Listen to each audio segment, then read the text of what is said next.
Gribers. I never thought I'd come home to an empty house. No smells of dinner, no warmth in the air, just a letter on the nightstand. And her engagement ring. 25 years of marriage shattered in one moment. She left me for another man. But what she doesn't know is the secret I kept. I'm not just her husband. I'm a millionaire. And now, as she struggles to start a new life, I'll be the one watching from the top. My revenge, silent, cruel, perfect. This is my story. The story of how love turned to ashes. There was a time not long ago when I loved coming home after a day at work. I would walk into a warm kitchen filled with delicious smells, and if the kids weren't out playing with the neighbors, I might see them somewhere in the house. I would find my wife busy with dinner preparations or setting the table. There was always a genuine kiss and a warm hug waiting for me. It felt like a classic American scene, like something you'd see in a painting. Getting to that point took a while. Our early years were tough at times. The kids were small and had big needs, but somehow we managed and never faced real hardship. We had what we needed, even if we had to wait for the nicer things. With hard work and patience, we started to build our dream. We got 2 cars, a bigger house, and other comforts when we could. Our parents had lived through tough times and taught us to be practical. Over the years, and as we grew older, that sense of responsibility paid off for our family. By our early 40s, Helen and I were enjoying a comfortable life. Our kids, Jason and Anne, had finished high school and were off at university, studying engineering and marketing. They had the same determination that Helen and I had when we were young. They knew what they wanted and how to achieve it. But when they left home, things started to change. Dinner often turned into quick meals or trips to the deli to grab food. The house still looked the same, but it felt empty without the kids. It was also missing my partner. We used to have regular date nights, but those faded away to once a month or less. Helen began volunteering at the community center with some friends from the neighborhood. I didn't see her much during the week after that. While they were her friends, I didn't feel a connection to them. It started to feel like we were living separate lives. Now, when I pulled into the driveway, I felt a sense of loss. I would glance at my driver's license and see Tom Davis, age 46, looking back at me. I didn't feel tired in the physical sense, as I kept fit and worked out regularly. Instead, I felt emotionally drained after 25 years of marriage that once seemed perfect. Our closeness had diminished too, becoming rare. That shift truly upset me more than anything else. I've always liked to try new things, and Helen was always open to it. But once the kids left home, everything changed. Now I feel tired and troubled, unsure of what to do. I unlocked the door and went inside. The place looked similar, yet different. There were no familiar cooking smells. I looked at the mantel and saw some pictures were missing, along with a small gold box where she kept her special keepsakes. As I went upstairs to the bedroom, I saw her closet was mostly empty, and her dresser had nothing inside. On her nightstand, I found a folded letter with her engagement ring resting on top of it. I had given her that ring 25 years ago. It had belonged to my grandmother, who got it from my grandfather many years before. Holding the ring brought back memories of the day I first put it on her finger. We were so young, filled with dreams for the future. I slipped it into my jacket pocket and opened the letter. Dear Tom, I didn't know how to say this face to face, so I'm writing you this letter. After a lot of thought, I've decided that I need to move forward with my life without you. I know this is difficult for both of us, but we've grown apart over the years, and I can't continue like this. Please believe me when I say this isn't your fault. I've developed feelings for someone else, and I can't keep hiding it. I know you will find out eventually, so I'm telling you now. The kids don't know yet, but I'll tell them. I know they will be upset with me for not being honest. I have felt bad for a long time and can't keep living this way. If it helps, I'm not taking much. I've taken half of our savings and some photo albums, but I will make copies for you. You can keep the house and everything else. I've taken what I wanted and I won't be coming back. Tom, I know this will hurt you, just as it hurt me when I made this decision. The kids will find out where I am. It's only natural. If you ever find it in your heart to forgive me, I hope someday we can talk face to face. I can't look at you today because I feel so ashamed. I hope you will understand one day. Until we meet again, I will always care for you, Tom Davis. Helen. I felt all kinds of emotions, but honestly, I was just tired from it all. I sat there reflecting for about 15 minutes before I got up and walked to the kitchen. I opened the cupboard and took out a bottle of 20-year-old rum. I poured 2 shots into a glass and filled it with Coke. I repeated this 2 more times. I don't usually drink much. I mostly have rum and Coke with an occasional beer or wine. I didn't plan to drown my sadness in alcohol. Helen left me on a Friday, giving me the whole weekend to think about it. By Sunday evening, I had finished the half-gallon of rum and figured out my next steps. On Monday morning, before I could leave, a young woman came to my door and handed me some papers. Just as Helen had written, she left everything to me except her savings. She walked away from a fortune she didn't even know about. I thought she was foolish for giving it all up. The decline of our marriage had prepared me for feeling lonely. She thought I would miss her, but I only felt sad for 15 minutes that Friday evening. I called my office to say I'd be in later, then reached out to my brother, who is also my lawyer. He agreed to meet me for coffee to discuss the divorce. Tom, it's all above board. She is letting go of everything. I can hardly believe it, but I recommend that you sign it and let her go. Is there any chance you would get back together? I looked at him, surprised by the question. Come on, Carl. You read the letter. What do you think? I took my pen and signed where I needed to on 3 copies of the papers. Let's send these to her lawyer right away. That sounds good. If she finds out what you're really worth, she might change her mind. I agreed. Helen didn't realize what she was giving up. She might not want it now, but her new partner could make her reconsider if he ever learned about it. The truth was, her stable husband was the owner of a software company that was about to be sold for $40 million. We created robotic software for various equipment, and I started the business in our garage 20 years ago, something Helen didn't even know about. She thought I was just a software engineer who did a bit of coding on the side. When the kids went to school, I had planned to sell the company and our house and take Helen to start fresh somewhere like Hawaii or Europe. But those plans never happened. She became more and more distant until, eventually, everything fell apart. Carl called me later that afternoon to tell me that Helen's lawyer had filed the divorce papers with the court. There would be no change of heart, and in 90 days, I would be officially divorced. If you haven't gone through this, it's hard to explain how it feels. Just 3 days earlier, I had come home to an empty house. Now I was practically divorced unless Helen came back to say it was all just a mistake. Part of me hoped that would happen, but deep down, I didn't really believe it. My son was the first to call. Dad, is it true? Mom is leaving you for someone else? At least she was honest with him. Jason, it seems that way. I signed her divorce papers this morning, and in 90 days, it will all be over. Dad, I don't know what to say. She told both of us, Anne and I, that it was her decision to leave you, and she's maybe living with someone new. Honestly, I was so angry I wanted to yell at her. Well, son, I'm glad you didn't. She is still your mother. You'll need to decide what kind of relationship you want with her. I don't know where she is, and at this point, I'm not going to look for her. Like I said, I signed the papers. It seems she cares for him more than for me now. As for me, I'm going to move forward and live my life the way I need to. We talked a bit more, and I learned that she was still in the area, but it was a big enough place that we wouldn't have to run into each other. I had a similar talk with my daughter. She took it harder. She told me she was done with her mother and didn't want to have anything to do with her again. I felt a bit proud of that, but I reminded her, just like I did with Jason, that she is still her mother. Over the next 3 months, I often thought Helen might come back, but she never did. The strange thing was, I wasn't really angry, and I couldn't understand why. I even tried to imagine her with another man, but I still didn't feel much anger. I felt a little sad about it, but that feeling faded fast. Finally, on the day the divorce became final, Carl showed up in my office and handed me the official papers. After 25 years of marriage, 2 kids, and all the challenges we faced, I was now a single man with an ex-wife somewhere in the city. 95 days had passed since I walked into that empty house and learned what had happened. I picked up the phone to make a call I'd been waiting to make. Bill, are we ready to close yet? He quickly replied yes, and we set a meeting for the next morning.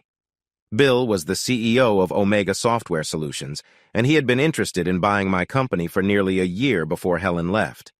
After she left, I had made a promise to him to sell once the divorce was finalized. By noon the next day, I was a very wealthy man with nearly $27 million in assets after taxes, spread across different investment and cash accounts. Bill then surprised me with a big offer. "Tom, I don't know what your plans are, but I want you to consider something. I've told my board that I will step down at the end of the year and focus only on being the chairman. I'm 66 years old, and I'd like to bring in someone new to take over as CEO. I think you might be the right person for the job. I know it's not common for someone from an acquisition to become the CEO, but it has happened before. You would need to move to Sonoma on the West Coast, which is beautiful. Would you think about it? The salary and benefits are good, and you already know about our growth plans. Think it over and give me a call later. I'd love to chat more about it." I was shocked, to say the least. This was a company worth $300 million located in California's wine country. Napa had been on my list of places to consider living with Helen when I sold. Now that she was gone, I hadn't thought about it much, but it was coming back to me. That evening, I walked around my house, now a wealthy man, looking at the rooms that held memories of raising 2 children. I noticed the marks on the laundry room door where we measured the kids as they grew. There were many happy memories, but they felt distant. The choice was clear. "Bill, when can I fly out to talk about your offer? I'd like to see the area and meet your team." We agreed on the beginning of next week. I would spend the week there and then decide. Jason was a bit unsure about my move. Anne was excited. I was in between. I hadn't told them that I sold the company yet. Instead, I told them to check the business section of the next day's newspaper or look up Omega to see why I was considering the move. They didn't like the wait, but I enjoyed it. The next morning, the front page of the business section had the news of the sale. It showed a picture of Bill and me, along with promises that the company would continue operating in town. The purchase price of $40 million was also mentioned. I had asked for it to be included even though Bill preferred not to disclose it. I think he understood my reasons, especially since my divorce was finalized just 2 days earlier. One of the rules in the paperwork meant we couldn't change anything after filing. The divorce was straightforward and final.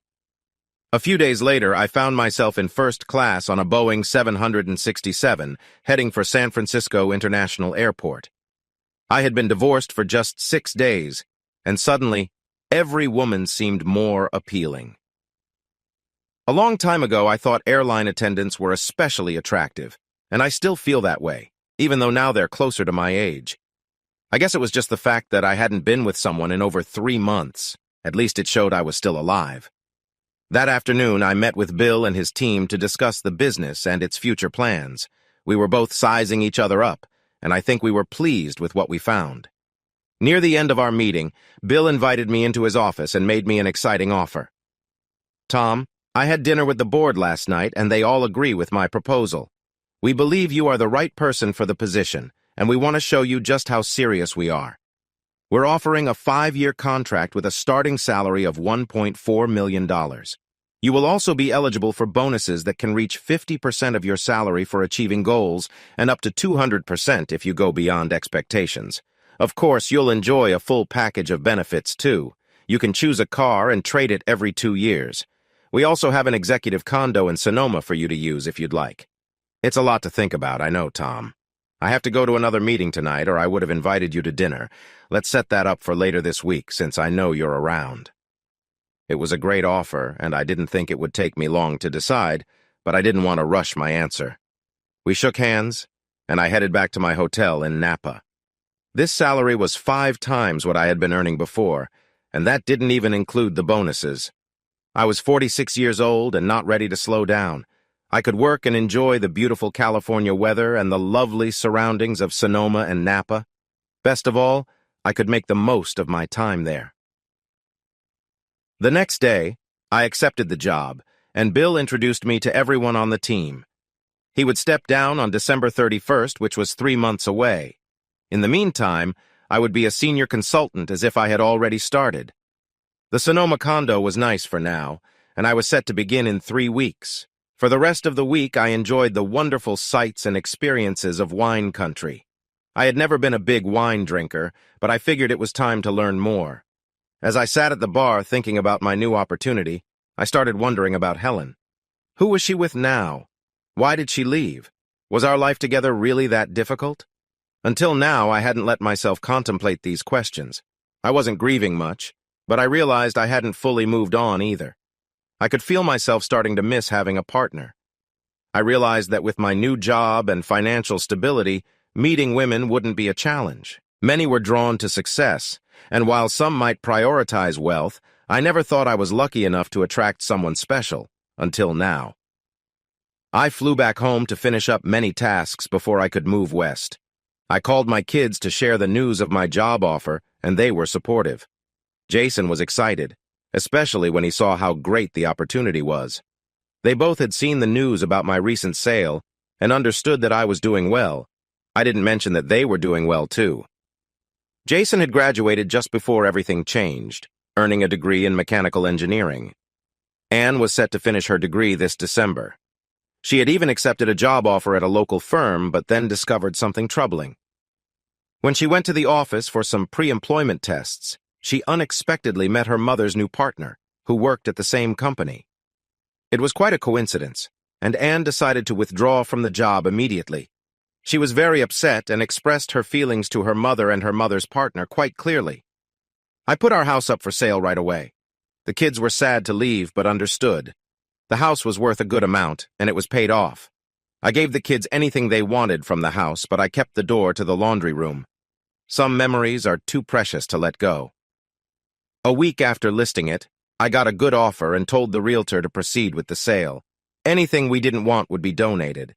I did ask Jason to let his mother take whatever she wished, but I didn't check if she took anything. Before I flew west, I visited my old workplace. Everyone knew I was the new CEO of the parent company, so we would meet again in the future. That day, I just wanted to enjoy their company, so I ordered pizza and drinks, and we spent some quality time together. After 3 weeks, I found myself back on a plane, heading towards a new adventure and a fresh start. It had been 122 days since Helen left, and now I was stepping out of my past. I adjusted well to my new role as a consultant, and the time flew by. The condo was nicely furnished, and the things I brought with me fit in perfectly. By the holidays, I had settled into a nice routine. This year was different because my family wasn't around for the holidays. My brother Carl usually visited with his wife and kids. We would either go to their home or they would come to mine. This time, I decided to call the kids to see what they wanted to do. It didn't make sense to fly everyone out to my place, so Carl and I agreed to have Thanksgiving at their home. I could bring the kids to visit me for Christmas if they wanted. Then Anne surprised me by asking if she could bring a friend along to meet me. I thought that if she was serious about this friend, it was time for us to meet. I had met Jason's friends before, so it wasn't new. It was a little strange for me to think about these things when it came to my daughter, but she was 21 and an adult now. Thanksgiving went smoothly. We all enjoyed ourselves. I sensed that Anne wanted to talk about her mother, but I wanted to avoid that topic. "All right, we can talk at Christmas," was all she said. A few days after coming back home, I was carrying 2 full bags of groceries up to my place when one of the bags ripped open. As I bent down to clean up the mess, I noticed her. She had dark hair with blonde highlights that made it look bright. She had a sun-kissed look that was typical for someone from California. Her smile was big and bright, framed with red lipstick. I felt like I was in a beach-themed movie, even though we were far from the coast. Overall, she looked fit and attractive. For the first time in years, I was momentarily lost for words. She filled the silence. "Hi, I'm Janet Carr. I live next door. Let me help you with that," she said with a friendly smile. I introduced myself, and we worked together to pick up the spilled groceries and put them on my kitchen counter. After we organized the mess, I offered her a drink, and she chose a glass of wine. We spent the next hour chatting, getting to know each other and discussing our condos, the building, and some of the other neighbors. I found out that she was recently divorced. At 42 years old, she had made a good life for herself after her husband's unfaithfulness. He was a lawyer who worked in the entertainment industry in Los Angeles, and as part of their settlement, they had agreed that he would buy her the condo. Now, she was doing well financially, supported by the settlement and alimony which amounted to millions, and she was back living in the area where she grew up. Her parents owned a vineyard and winery just down the road, and one day, it would belong to her. So, Tom, were you the one with the trouble, or was it your wife who caused the mess? I chuckled a bit because, as far as I knew, I had never been in trouble like that. I shared a brief version of my story, and we lifted our glasses once more to all the unfortunate tales out there. Before she left, I did something I hadn't done in over 25 years. I made plans for the next night. There was a place I had started visiting when I wanted to get out of the house. They usually had a great jazz band playing. They were performing that night, so I made dinner reservations and planned to take Janet out for drinks and maybe some dancing afterward. When I picked her up, I was taken aback. She had done her hair and gone back to her natural brown. She wore a dark blue dress that was short and flattering. She looked slim and beautiful. When I moved here, I treated myself to a new Porsche 911 Carrera. I helped her into the seat, feeling proud. "I have one of these, a red one," she said. I laughed at that. It was just typical. Dinner was fantastic, and the drinks and dancing were enjoyable. We both danced well, and I had a wonderful time. When the night ended, I walked her to her door, wished her a good night, and thanked her for the lovely evening. She looked at me a bit shyly and said she enjoyed it too, and would I like to do it again soon? Of course, I wanted to. After she went inside, I strolled back to my place, feeling lighthearted, made myself a rum and soda, and settled into my easy chair. 15 minutes later, my doorbell rang. When I opened it, Janet was there, a big smile on her face. I wasn't ready to end the night yet, and there's nothing on TV, so I thought we could have some fun. She came right in, full of energy. I grabbed a couple of items I had received as a joke gift, and we ended up having a great time together. I was overwhelmed by the wonderful night we shared. I fell asleep, and when I woke up, she had already left a sweet note thanking me for the evening. It definitely made me smile. That morning, I reflected on the night. I had an amazing time with someone I really connected with. She made me feel young again, and I truly wanted to see her again. This night stirred a desire for companionship.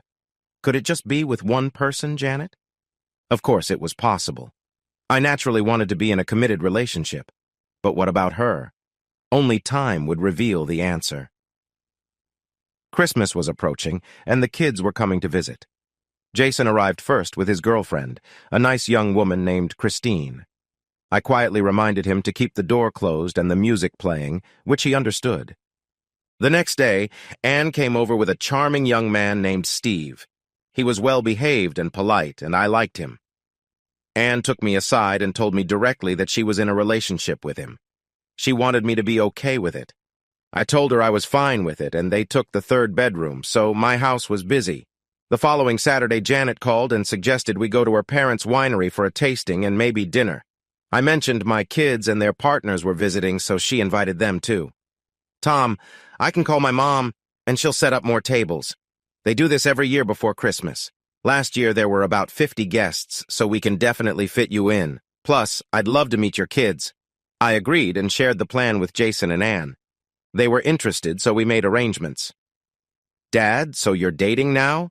Jason asked, smiling. Anne looked at me with a puzzled expression. I couldn't quite understand why, but I told myself we could discuss it later. "We've been out a couple of times and get along well. It's nice to have someone to enjoy meals with. I've missed that," I explained. "Dad, I'm happy for you. If you can find joy amidst everything going on, that's great." He was joking, but I appreciated his support. Anne smiled too, though I could sense something was bothering her. I would have thought she would be more encouraging about my dating life.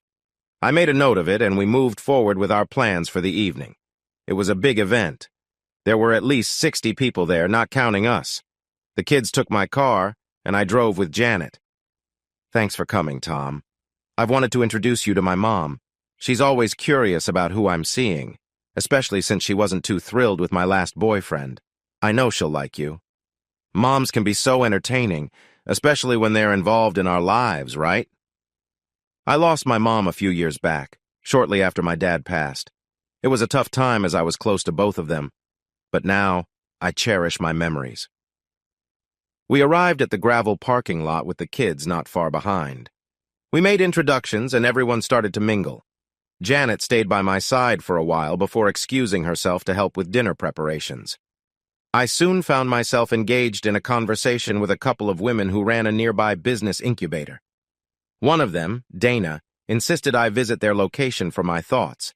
I didn't decline, and before I knew it, I had accepted an invitation to lunch. Two women caught the attention of many around them. They knew how to charm unsuspecting men with their looks. I noticed Janet talking with a man who seemed to be trying very hard to impress her. They looked at ease together, and I wondered if they had a history, though I might have been jumping to conclusions. As she turned to focus on the preparations, I noticed him leaning in a bit too closely. I had no claim over her, so it was no surprise others were interested, but I couldn't help feeling a twinge of envy.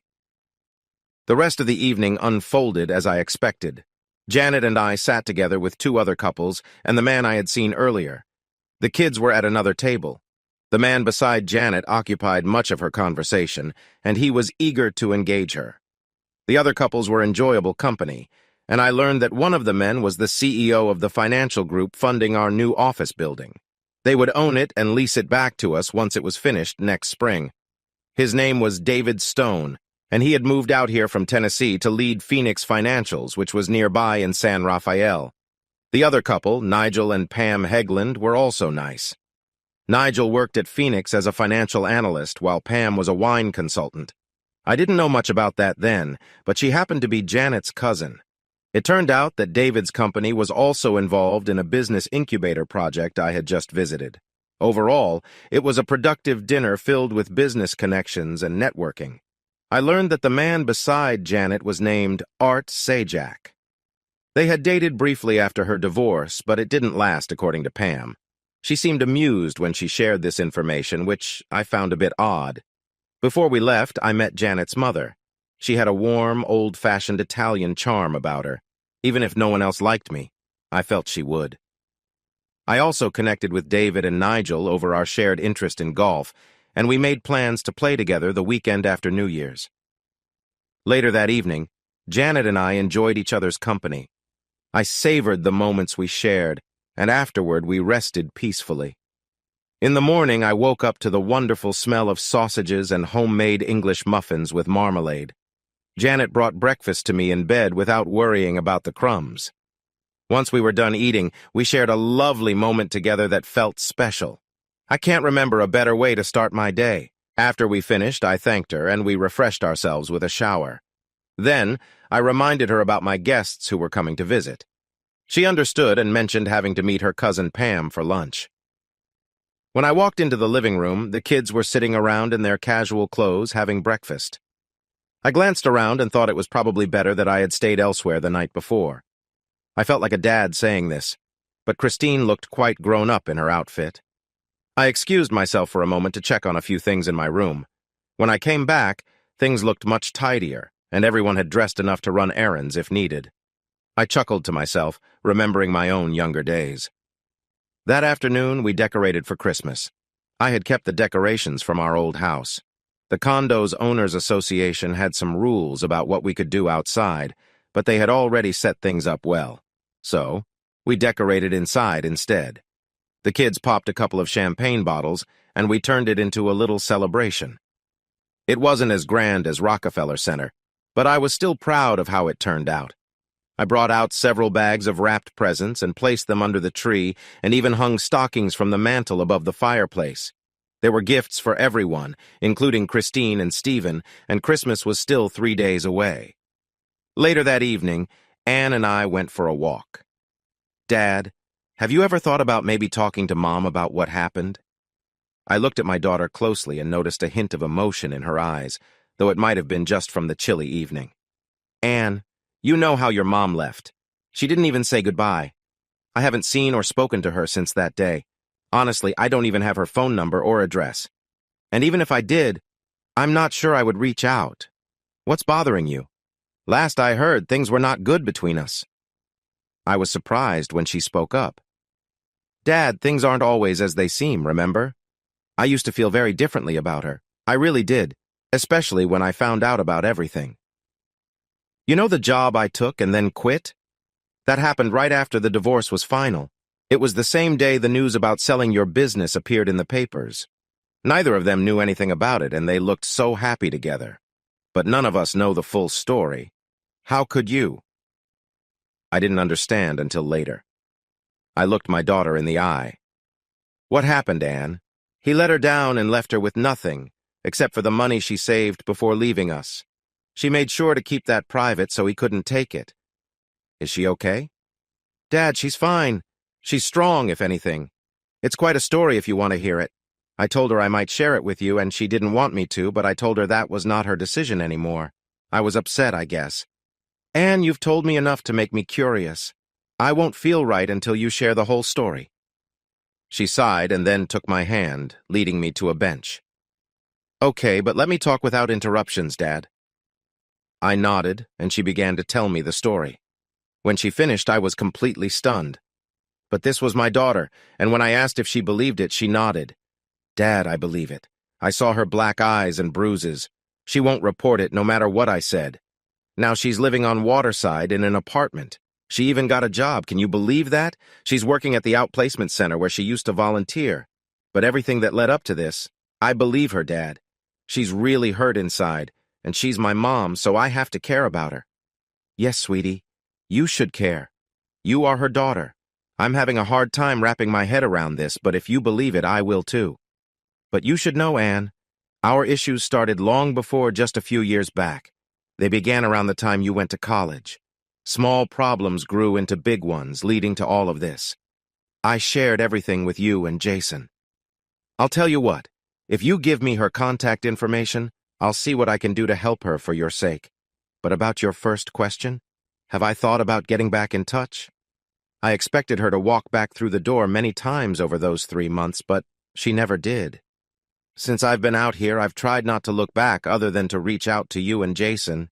So no, I haven't thought about it. I hugged my daughter, wiped her tears, and we walked back to the condo. The other kids had made popcorn and were watching a movie. That's how we spent the rest of the evening. I didn't sleep much that night. What Anne told me kept bothering me until morning. I called my brother when I got up and asked him for a big favor. Well, I was paying for it anyway. I wanted him to hire someone to find out everything about Helen and the man she left with. I meant all the details. Family, work history, credit reports, and anything in their backgrounds. I was willing to pay whatever it took, and I didn't care how they got the information. Tom, this is a big request, but it can be done. Just don't ask how later. That was good enough for me. I didn't need to know the details. Christmas passed, and then New Year's came. Janet and I spent some time together during the holidays. After the kids returned home, she said something to me one evening while we were on the couch. All right, Tom, what's on your mind? You seem troubled. I realized she understood me well. I shared my worries with her and how I needed to sort some things out for my daughter. Why is this so hard? Just take a trip back there and talk it out for good. You haven't had a face-to-face yet, and I think that's important to move on if that's what you want. Her last words made me think, sure, if that's the outcome. You won't know until you go there, and honestly, I won't know either. So, if there's a chance for something more than just good times together, you need to do this. She was right. I enjoyed my time with Janet and felt a strong connection. I needed some kind of closure, so I booked my flight the next morning. Carl called as I headed to the airport and told me he was sending some files to my email. He had gathered a lot of information on Helen's new partner that I might find helpful. The files arrived just before I boarded my flight, and I started going through them over the next few hours. The Waterside was a new apartment complex in the Concourse neighborhood. They weren't the most luxurious places, but they were expensive enough to attract a certain crowd.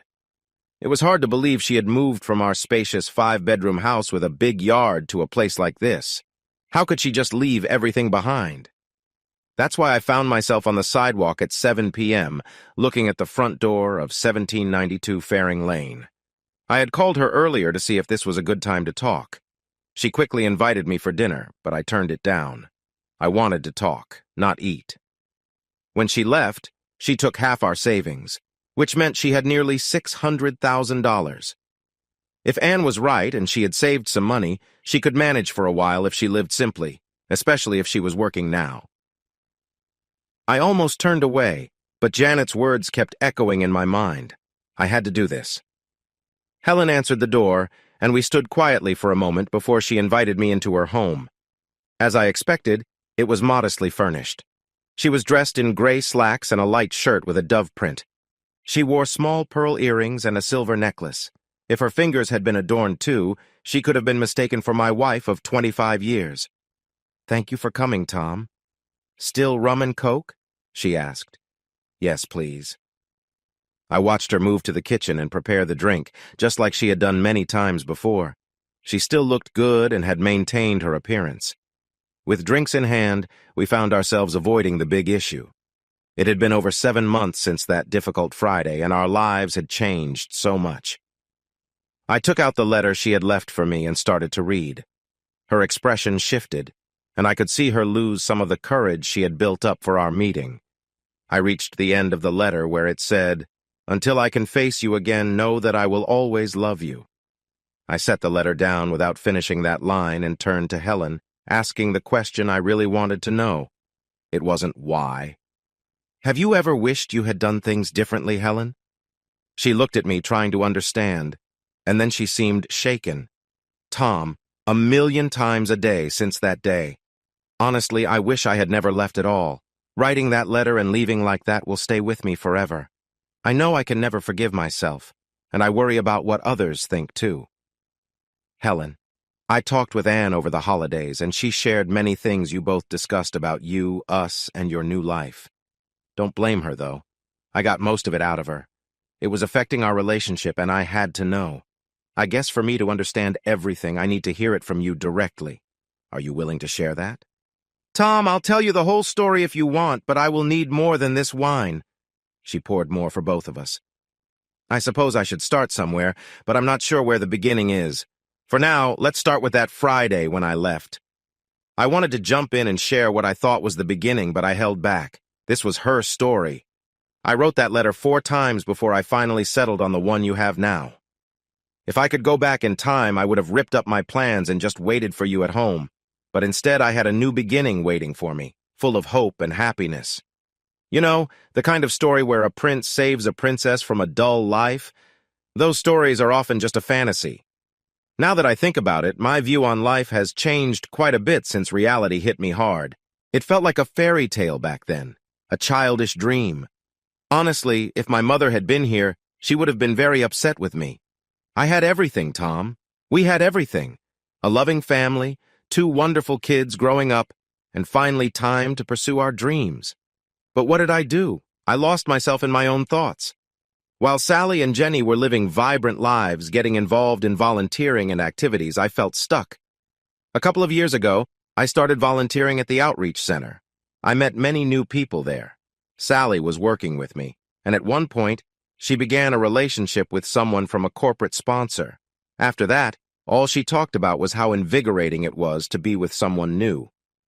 I didn't approve of her choices, and I think she realized that. Despite this, she tried to set me up with one of the guy's friends. Eventually, I got to know Charles.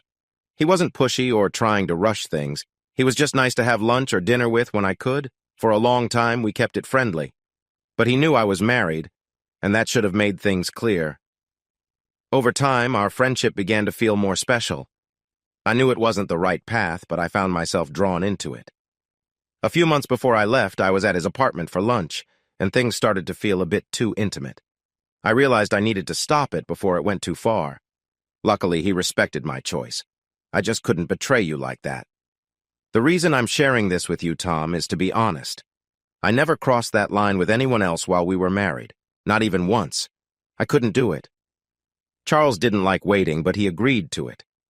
I felt I couldn't hurt you by being unfaithful. Instead, I believed I had fallen in love, and I ended up losing the real love I always had with you. When I decided to file for divorce, I didn't tell Charles that I wanted nothing from our marriage. I felt guilty for what had happened, and I believed I had no right to anything. He didn't know about my savings, and I kept that from him. That Monday evening, after my lawyer informed me that you had signed the papers, I decided not to start my relationship with Charles until our marriage was officially over. I just couldn't bring myself to do it.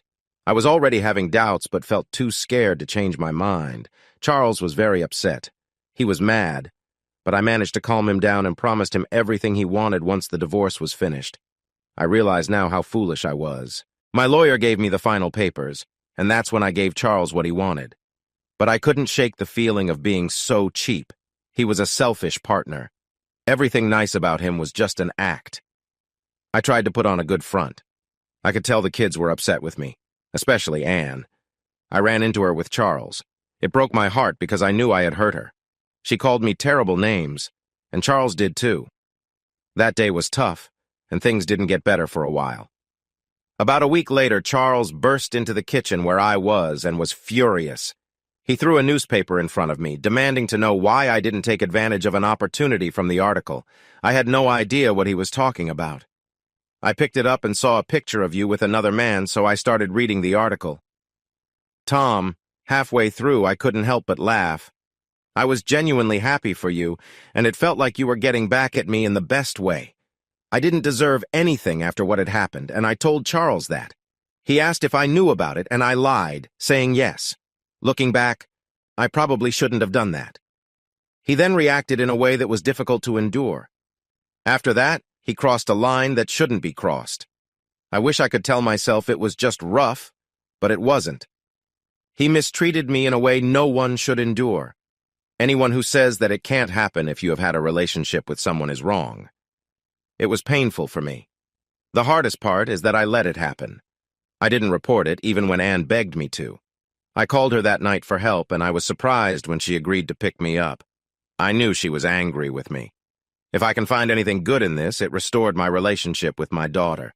She helped me move to a new place, and I managed to settle in. I've been living here ever since. I even found a job. She smiled weakly at me, and I sat there unsure of what to say. Everything she shared was similar to what Anne had told me. She hadn't been unfaithful while we were married, if I could believe her. She regretted what had happened. She had suffered at the hands of someone cruel. She felt sorry for what she did. I don't know what to say, Helen. You made some really poor choices, and it's hard to know where to start, I replied. I got up and went into the kitchen. I made 2 more drinks, and we sat down at her kitchen table. It was the old table from our dining room. A friend told me that I needed to find peace about our marriage and divorce. She was right. I can't really move on until my feelings are settled. I don't think I'll ever understand why you did what you did. Honestly, why didn't I leave first? Our marriage was a mess, and by the time you left, we had let it fall apart. I don't know how it got to that point, but it did, and I didn't do anything to stop it. I let you drift away, and that's a heavy weight to carry. You know, I did mourn Helen for about 15 minutes. I cried the whole time, and when I was done, I opened a bottle of rum I had saved. Do you remember that old bottle I got last year in Puerto Rico? I finished it over the weekend. I set my plans in motion on Monday morning and made decisions with Carl later that same day. I decided I would live my life by my new rules. Helen, I always planned to sell the business and take us somewhere fresh. But life had other plans, and I'm living it very differently than I expected. Anne asked if I thought we could ever go back to what we had, and I told her no. I'm not the same Tom I was last year, and you're not the same Helen either. She looked a bit anxious, but nodded in agreement. Tom, I created this situation, and I regret it. People have told me to ask for your forgiveness, to do anything to win you back. But I know you, Tom. You have a kind heart. But when you said you only mourned for 15 minutes before moving on, it confirmed what I've known for over 25 years. If I could go back in time, I would spend my life making it right with the one man I've always loved. But I see that you've moved on, and it's too late. Tears filled her eyes, and mine too. We both lost something important. Tom, can you hold me one last time? I did, for a long time. Memories of our 25 years together rushed through my mind. From our wedding to our children's births and the vacations we took. Friends and family filled my thoughts, everything that made our life together. It hurt deeply. When I let her go, she looked into my eyes and said, "Goodbye, Tom. You are the only man I will ever love." She turned away, tears running down her face, and hurried back to her room. I stood there for a moment, contemplating whether to go after her, but then grabbed my coat and walked out. After talking with Helen, I lay awake in bed most of the night. Since Anne was hosting me, I knew I had to tell her about our conversation. or she would keep asking until I did. There wasn't much new for her to hear, so it was more of a confirmation. So there's really no chance of getting back together. Sweetheart, I've learned not to say things absolutely, but would you really want two unhappy people together forever? Dad, if you were unhappy, then no, but you haven't really figured things out in your mind, have you? My daughter and I had a close bond. She could see through me, and she was right. I felt uneasy, like I had unfinished business that kept nagging at me. I thought this trip would help me find closure, but instead, I spent sleepless nights. So the next day, I took a long flight back to San Francisco, a couple of days earlier than planned. I had made a decision that gave me some comfort. Carl's reports about Charles Madison showed he was a difficult partner, having been married and divorced 3 times and arrested for mistreating others. It puzzled me how Helen ended up with him. She was smart, but it seemed it took significant challenges for her to realize her situation. At least I took comfort in the fact that she ended things quickly with him. Charles Madison was involved with 2 other women who were also married. I asked Carl to investigate further, and he found proof of this. He shared that information with their spouses and with his workplace. I later learned that both women divorced him, leaving Charles without a job.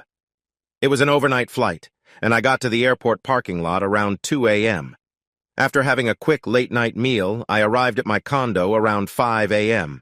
I took a moment to soak in my surroundings. It was very quiet outside, and the nightlight in my entrance cast soft shadows from the other apartments.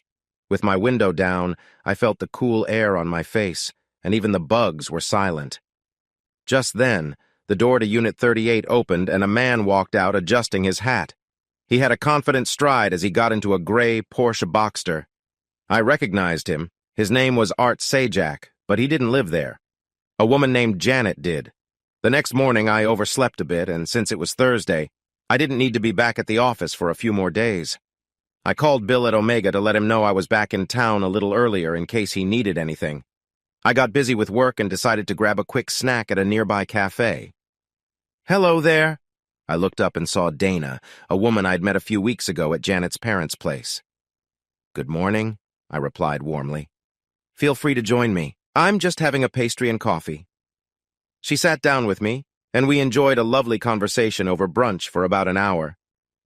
Dana reminded me of my promise to visit their business incubator, and I agreed to go the next morning. I liked spending time with her. She was an interesting person. With her tall stature, dark hair, and smooth skin, she was easy to talk to. Later that afternoon, I called my brother Carl. He had set up some bank accounts in Helen's name. After he shared the important details, I transferred $5 million into those accounts. I knew some people might not understand my choice, but I was happy with it. I didn't want someone else taking what I had worked for, and my daughter had asked me to do something special for her, which always moved me. I felt that Helen deserved a part of what I earned over the years we were together. I couldn't have built my business without her help at home, even if I didn't notice all the little things she did. If things had gone differently, she could have taken much more than $5 million from me. I didn't see Janet that day, so she had no idea I had come back earlier than expected.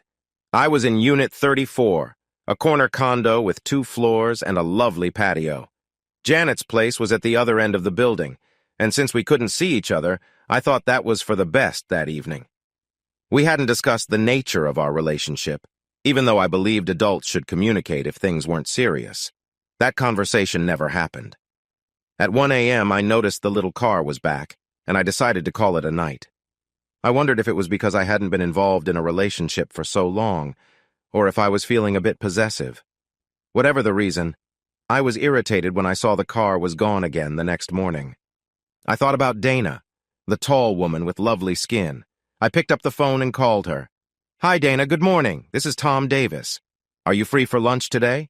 I'd like to come and see your office if that works for you." "Noon sounds great. I'll meet you there." With that, we planned a lunch date. I had an idea for one of the workspaces in her building that I had been thinking about for a while. My son Jason is great with electronics and knows a lot about robotics. He understands how things work and how to connect the circuits. I'm good with software. I can manage the brain of a project. Jason can build and operate its body, even though he just finished school. So I met with Dana and Gail, her partner whom I had met before Christmas. I checked out their place, and when we finished, I shared my idea with them. They were surprised because this visit was supposed to be just social. I wanted a workspace to use, and I got it at a reasonable cost. This space was meant to be a fun project outside my responsibilities at Omega. I wanted to create a business for my kids and enjoy the process. I called Jason to share my plans. Dad, this is a lot to take in all at once. Can I have some time to think and figure out how this all fits together? I assured him he could take all the time he needed. Next, I called Anne. Anne, how's the job search going? She still hadn't found the right job after she left the one where her mother's partner would be working with her. She passed on a couple of good offers that I thought she should have accepted. I guess younger generations do things differently. I explained everything I was planning and what I had discussed with Jason. We needed someone who could help with marketing and sales. Though she had no experience, she was excited about the opportunity and quickly said yes. Then, I called my brother Carl. I asked him to manage the business details, including setting up our operations in California and arranging for insurance. By the end of the day, the Davis family had the start of something new. It was Friday, so I decided to take the weekend off and be ready for the office on Monday. Now that I was the CEO of Omega, life was about to get busy. I packed my bag and headed to the airport by 5 p.m. for a quick flight to Las Vegas. I still hadn't seen Janet, but I was leaving around the same time as my previous trip. It didn't matter much anymore. By midnight, I had lost a significant amount while gambling, but I had enjoyed myself. I tried not to dwell on that little car too often that night. By Sunday afternoon, my losses from gambling were mostly balanced out. I had indulged in too much food and had been approached a few times by people looking for help with their living expenses. My steam valve had been open for most of my time away, and now I was ready to return to reality. When I got home that evening, Jason and Anne were sitting on my front step, enjoying sandwiches and chips. "It's about time you got here. Do you ever answer your phone?" Anne asked. I had forgotten to turn my phone back on, and honestly, I just hadn't thought about it. I wanted to take a break from everything. "I'm sorry, I didn't think," I replied. "That's okay. Your message let us know when to expect you. Plus, we just arrived," she said. "Come on in," I invited them. I got them settled into their rooms. I didn't ask about Cynthia and Stephen, their partners, over Christmas break. Jason mentioned he would be working from home for a project before officially leaving his job in a month. I told them they were on their own while I jumped into work. I gave them each $50,000 and told them to open bank accounts, find a place to live, and get comfortable over the next few days. First thing Monday morning, I walked through the offices, introducing myself to everyone I could. I think I met nearly everyone by noon before joining a group of programmers in the cafeteria for lunch. That afternoon, I sat down with Bill, who was now the chairman of the board. We talked about strategies and ongoing business. When we finished, I told him about my plans for Jason and Anne, wanting to avoid any issues. He was fine with it, especially when I suggested using company resources for software development. After our meeting, we made dinner plans, and I returned to the executive suite to connect with my staff. 4 people worked in my suite. My administrative secretary, a lovely woman named Marge, kept pictures of her 3 grandchildren on her desk. She seemed quite young to be a grandmother. I adored my own grandmother, but she didn't look as youthful as Marge. I also had 3 administrative aides, all young women, each well-dressed. It seemed like Bill preferred to hire women. He had already told me about their impressive qualifications. After meeting each of them, we got back to business, and I ended the day. Over the next few days, I focused on company activities, arriving early and staying late. If I thought I had a social life, that idea quickly faded unless business lunches and dinners counted. There were plenty of those. Jason and Anne took care of the connection with Dana and Gail at the business incubator. They decided to share a 3-bedroom apartment for a while to save money and give me some space. They were adults who were used to living independently, and to be honest, so was I. I needed that personal space. It took them less than a week to get settled in their new place. It was Friday evening at 10 p.m. I was on my patio enjoying a drink and a cigar when the doorbell rang. When I opened the door, Janet was standing there. I didn't know what to say at first, so I welcomed her inside and took her jacket. It had been over a week since I saw Art leaving her condo early in the morning, and he had done it again last Friday. "So, Tom, how are you?" She seemed a bit tipsy as she spoke. "Janet, I'm doing okay. I'm quite busy at work in my new job as expected. Looks like you started the weekend early." I tried to laugh, but I felt a bit uneasy. "Yeah, my cousin Pam came over earlier and we had a few drinks. I talked with your daughter Anne a couple of days ago. She told me you were really busy, so I didn't want to bother you. But since it's Friday night and you're free, I thought I'd drop by." The conversation felt awkward, so I made her a drink, refreshed mine, and we went out to the patio. I had the fire pit going, so it was cozy despite the cool air. We settled into chairs, taking in the peaceful evening, enjoying the warmth of the fire while we chatted. She did the same, and then she broke the silence. "My mom has breast cancer." She looked down and started to cry softly. I didn't know what to say, so I got up and comforted her. As she cried on my shoulder, I couldn't help but think of Art and the time they had spent together while I was away. I also thought about her mom, who I genuinely liked.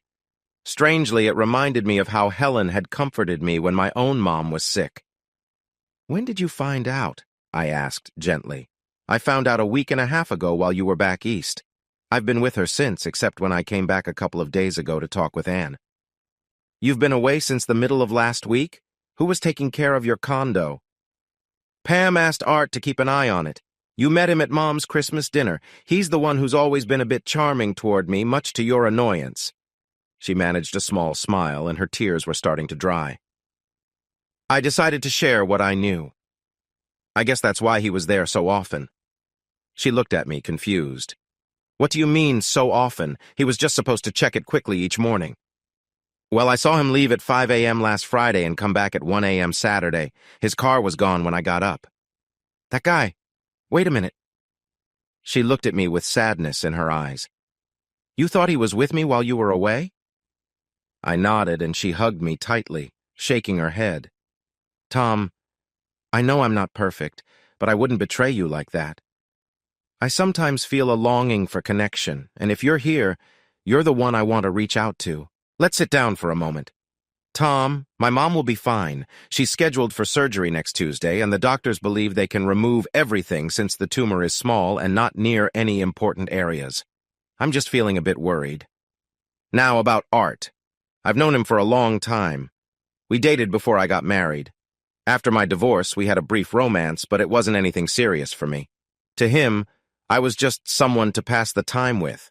I haven't seen him in over a year, so I'm not sure why he stayed the night here. I'll need to ask him about it." I turned off the fire and we went back inside. "Janet, why don't you stay here tonight? We can check your condo together in the morning." That's what she decided to do. We didn't do anything inappropriate, even though she slept in my bed. As I listened to her breathing while she slept, I thought about how I felt. I really liked her. I think I trusted her. I believed we could have something special if we worked on it. She was attractive, and we had a great connection. In the morning, I noticed something unusual. After we got ready and dressed, we walked over to her condo to check on everything. "Janet, come here," I called from the master bedroom. When she entered, I pointed to a small camera hidden among some scarves on her dresser. I recognized it right away from my work with similar devices. It was a high-definition camera that could record even in low light, positioned to capture activity in the room. I explained what the camera was and its capabilities. However, I didn't know where the receiver was located. It would need a Wi-Fi connection, and with many available in the area, it could be anywhere nearby. "Janet, who has been in your condo besides you?" "Tom, and it could have been my mom, my cousin Pam, Art, or maybe my dad when he visited. Stay here for a few minutes. I'll be right back." I went back to my place and searched through my utility closet. Finally, I found what I was looking for. It was a basic RF detector with a remote that would light up if it picked up a signal nearby. When I got back and searched the condo, I found nothing, so I placed the detector behind the mirror, turned it on, and checked the light on the remote in my hand. Everything was clear, which was a relief. The lens was closed, indicating it wasn't active. "Janet, here's the deal. I'm not sure how long this has been here or who put it here. I don't think it was your mom or dad, and Pam doesn't seem like the type. I know it wasn't me, so that leaves Art. Here's what we're going to do." I had to persuade her a bit, but I thought our secret observer would be interested in what was happening. Later that evening, Janet parked her car in front of the garage to signal that she was home. She had me on speed dial with the RF remote on the dresser, easy to see. If the blue light turned on, she would call me quietly while going about her routine.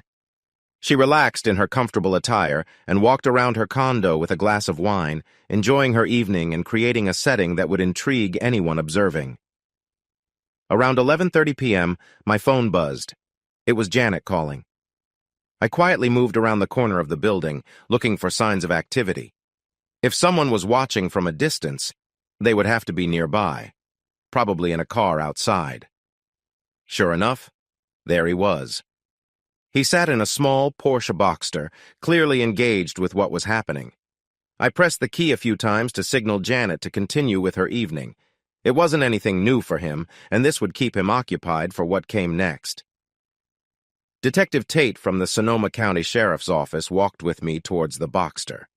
Art was enjoying a view of Janet when the detective approached, opened the door to the Porsche, and instructed Art to exit the vehicle slowly while asking me to step back. I complied, and Art was arrested on several charges.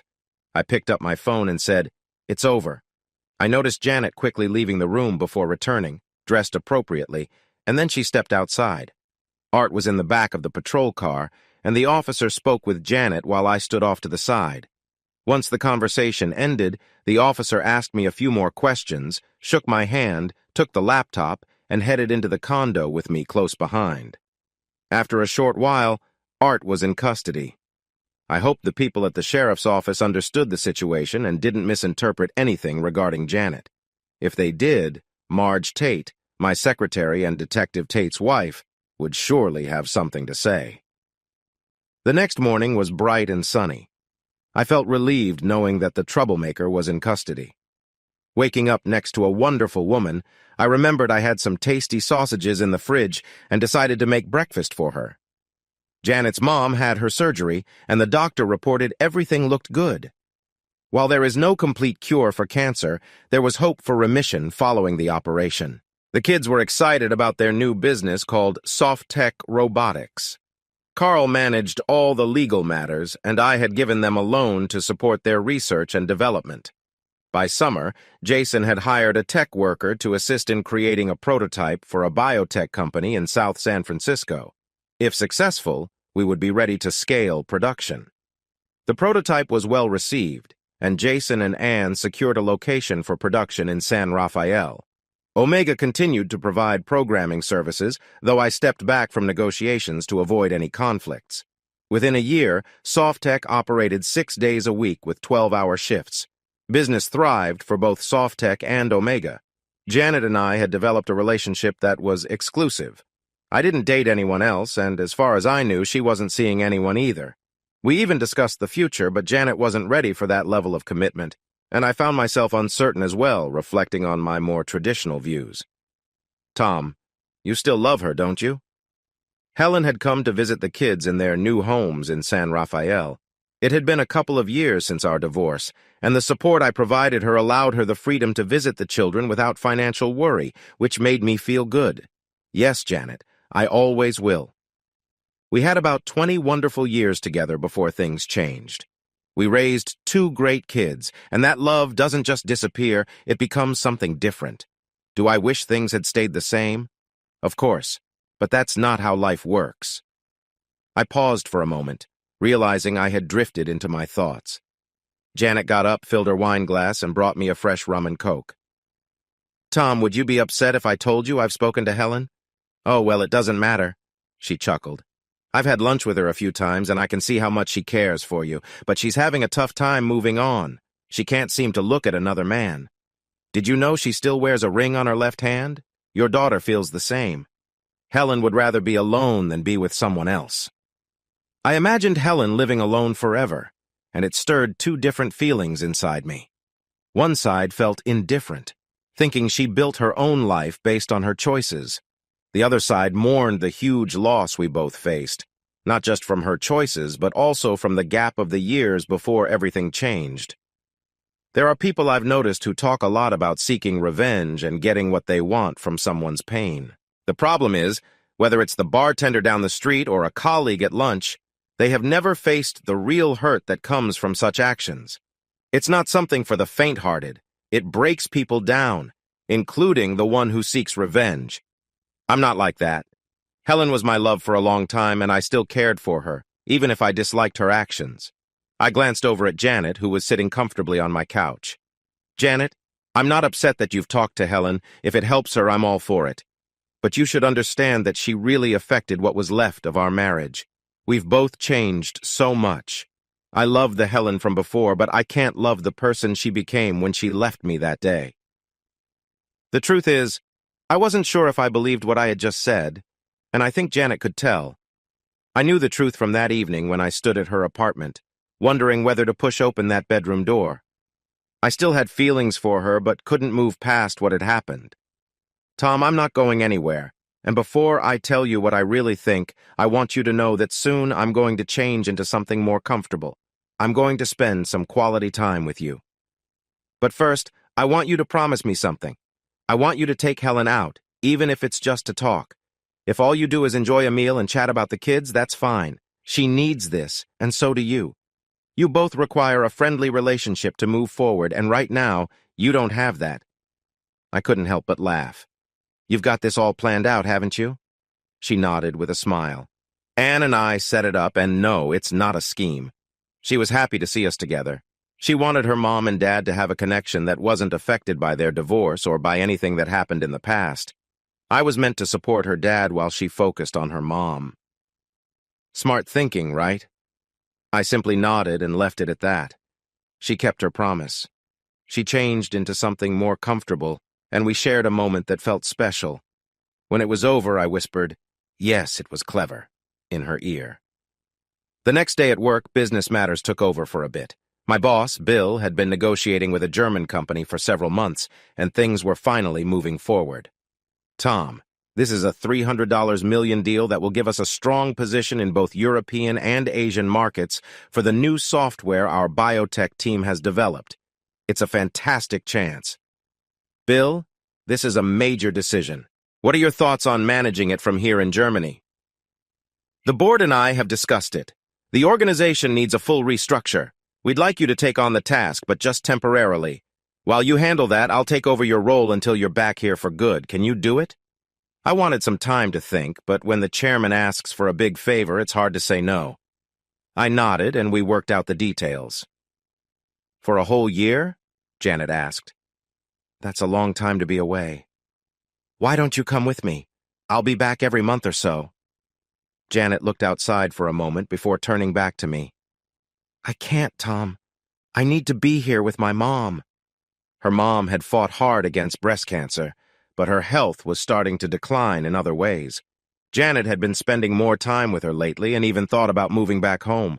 Her dad was around less, leaving the management of their vineyard to someone he trusted. Okay, we'll figure something out, I promise, I said to reassure her. She smiled at me. Now, remember what we talked about last night? You're going to do it, right? I recalled our conversation. She wanted me to take Helen out for dinner or something similar. It felt unusual for a woman to encourage her partner to go out with someone else.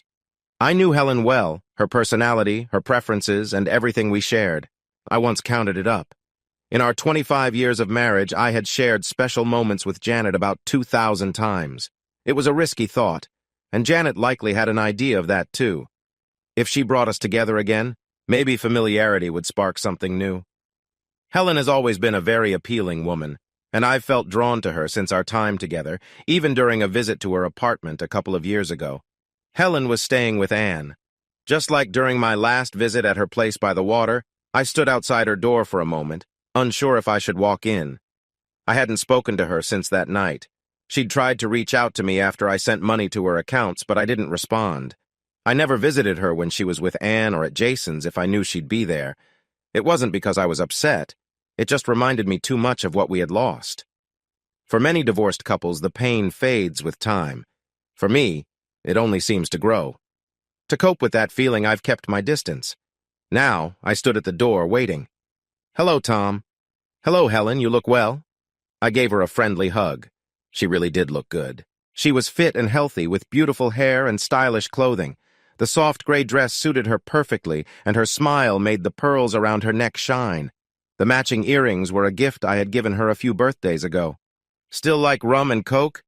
I nodded, and in no time she had a drink ready for me and wine for herself. We sat comfortably on the couch. "Tom, it's been a while since we talked. I have a lot I want to share, but I don't know where to start," I gently interrupted, smiling. "Helen, there's no rush. I thought we could catch up and talk about the kids, family stuff, you know? Plus, I want to take you to dinner. I have reservations at Morimoto's in Napa for 7:30. We have a couple of hours before then, so I thought it would be nice to enjoy the ride." We talked and finished our drinks before she put on her jacket, and we headed to the car. I had brought the Porsche this time. As I helped Helen into her seat, she smiled at me in a way that reminded me of simpler times. The ride was pleasant, and we chatted about many topics, avoiding anything too heavy.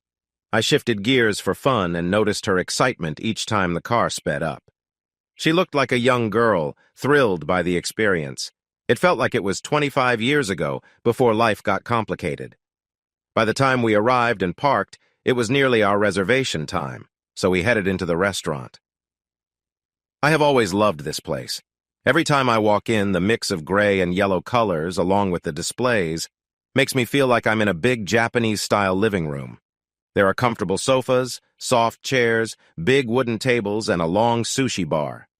I picked this restaurant not only because it's the best Japanese spot in town, but also because Helen and I have always enjoyed the food. We were seated at a cozy table off to the side, and we ordered drinks and some appetizers. Janet mentioned wanting to go out, so that's what I was doing. At some point, we started talking about Anne and what she was doing lately. "Tom, I'm a bit worried about Anne. I'm not sure how to talk to her. I really don't feel I can give her advice. I'm just glad she still cares about me," Helen said, her eyes glistening. "What do you mean?" I asked, confused. "She told me she doesn't want to marry or have a family. She doesn't believe in that anymore, and I think it's because of me. I know she didn't say it directly, but I feel it's true." Anne had never shared these feelings with me, so I was surprised. For as long as I could remember, Anne always dreamed of growing up, meeting someone special, and having a family with a house and a yard. I hesitated to ask, knowing what her answer might be. "Helen, why do you think you're the reason?" "Because of what happened between us. It changed how she sees relationships. If two people who care for each other can part ways, how can she trust anyone else? She didn't expect it, and that's why she was so upset with me at first." "Did she tell you this?" I asked. "Tom, I can read between the lines." She shared some thoughts, and I understood the rest. When our food arrived, we decided to put that conversation on hold and instead talked about the delicious dishes and some of our happy memories together. It was a lovely dinner. We both laughed and enjoyed ourselves. Afterward, I mentioned my upcoming trip to Heidelberg. Helen reacted in a familiar way. "For a whole year?" she asked. "Probably, but I'm sure I'll travel back and forth a few times while I'm there. It's an important project." I hadn't explained my job to Helen before. I think she believed I was just living off the money from selling my business. She seemed genuinely worried about me being away. "You know, things could be worse. They could send me to a place far away, like Timbuktu or somewhere similar," I joked. "Heidelberg is a nice city to enjoy work and fun for a while."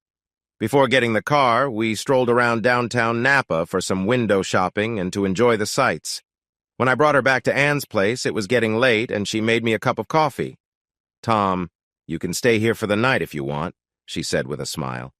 I raised an eyebrow, and she just smiled back. "I mean, there are 3 bedrooms here, and Anne is away for the weekend.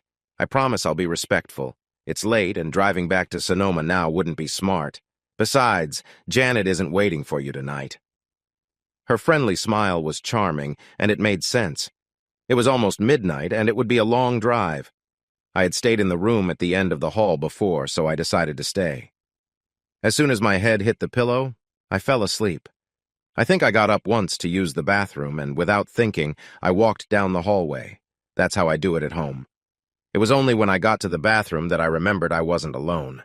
Luckily, I made it back without anyone noticing. The next morning, I woke up to find myself next to a lovely woman, Helen, who had come into my bed during the night and was still sleeping. She looked very peaceful, and I wanted to let her stay that way for a bit longer. I couldn't remember the last time I had looked at her like this. It had been years since she left.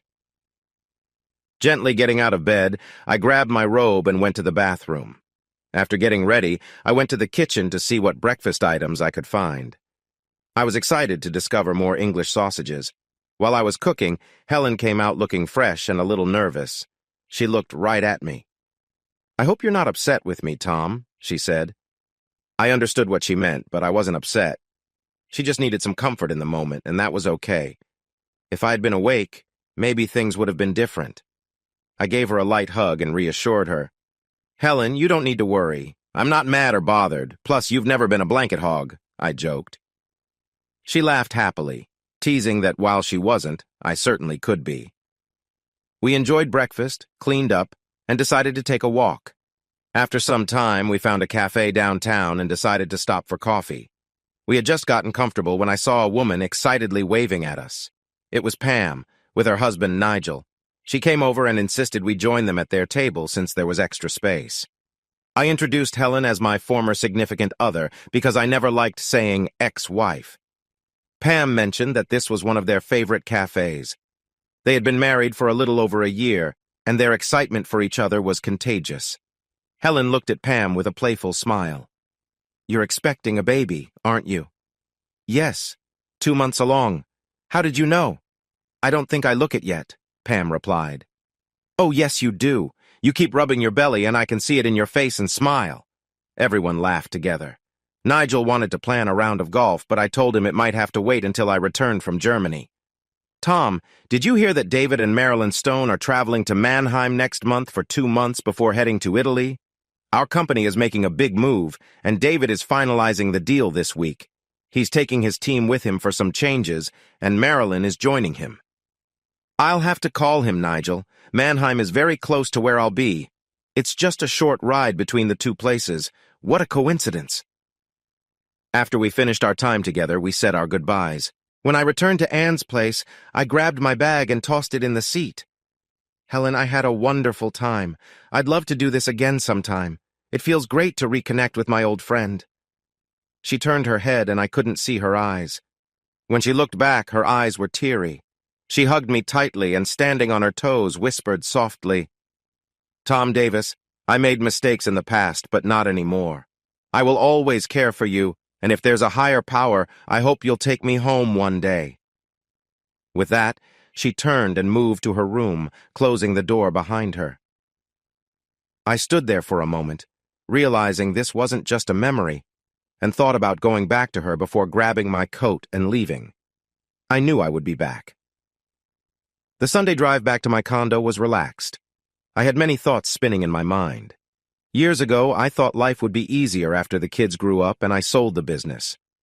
I imagined enjoying life at a slow pace, but instead I find myself divorced and in a new relationship. I started a new business with my kids, working hard as the CEO of a successful company, and now I'm heading to Europe for a big company reorganization for the next year.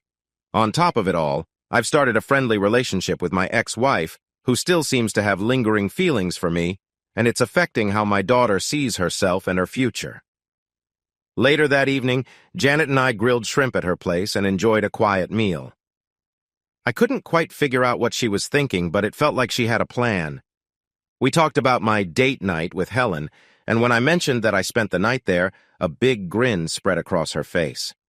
It didn't matter that I slept in a separate guest room. I sensed an understanding from her about the night's events. Maybe it's just a California thing. I wasn't sure, but Janet was very engaged later that evening and seemed eager to connect on a deeper level. Afterward, we wrapped up together and spoke softly into the night. My trip to Germany was coming soon, and there were many thoughts on my mind. "Janet, are you sure you won't come to Heidelberg with me? I have a nice corporate apartment in the historic part of the city. It would be wonderful to have you there." She shifted, resting comfortably against me. "Nope. I need to be with my mom. Besides, you need this time for yourself, Tom. You need to figure out who you want to be in your new life." I wasn't quite sure what she meant. "You need to explore while you're there. When you're not working, I think you should enjoy life. I know who I am and what I want. I like myself and my choices. I enjoy the freedom of waking up and deciding where to go without answering to anyone. I was married for 10 years and liked about 7 of those years. I don't know if I want to go through that again. You, on the other hand, were married for 25 years, and I can see you miss it. You would jump at the chance to marry again because you like being committed. Tom, go and have your adventure. I'll be here when you return, but I want to be honest with you. I need to stay close to my mom. A year can be long, and I don't want you to feel undue pressure. Do you remember when we talked about Pam and her first husband's arrangement? I nodded carefully. Her cousin Pam and her first husband made an agreement to allow each other freedom while he was away. Pam believed it was just a way to manage their needs while apart. Good, then you understand what I mean. I want you to enjoy yourself without concerns lingering in the background. I'm trying to be straightforward here. I sometimes find myself grappling with those feelings. Before we became serious, I had someone I would see occasionally. It was just a way to feel connected. So, do you see what I'm saying? It struck me that she might want some space while I was away. We had been exclusive for a couple of years, and my trip to Germany would change everything. I thought about it for a moment. Janet, I don't think it will be a problem. I know you're not the type to be with just anyone. You value your freedom and independence, which has been good for us. I'm curious if you do, but don't feel that you have to share all the details. It's all fine. I was starting to feel more at home in California, but couldn't shake the memory of that other woman who had been in my thoughts just the night before. 3 days later, I was on a Lufthansa flight to Frankfurt, Germany. Omega had already sent a box of my things, so I didn't have to pack too much. I did have one special wish, and Omega took care of it. A brand new S65 coupe with 621 horsepower would be waiting for me, perfect for my new adventure. After 11 hours, I arrived and stepped into a new chapter of my life. The car wasn't in Heidelberg as I expected.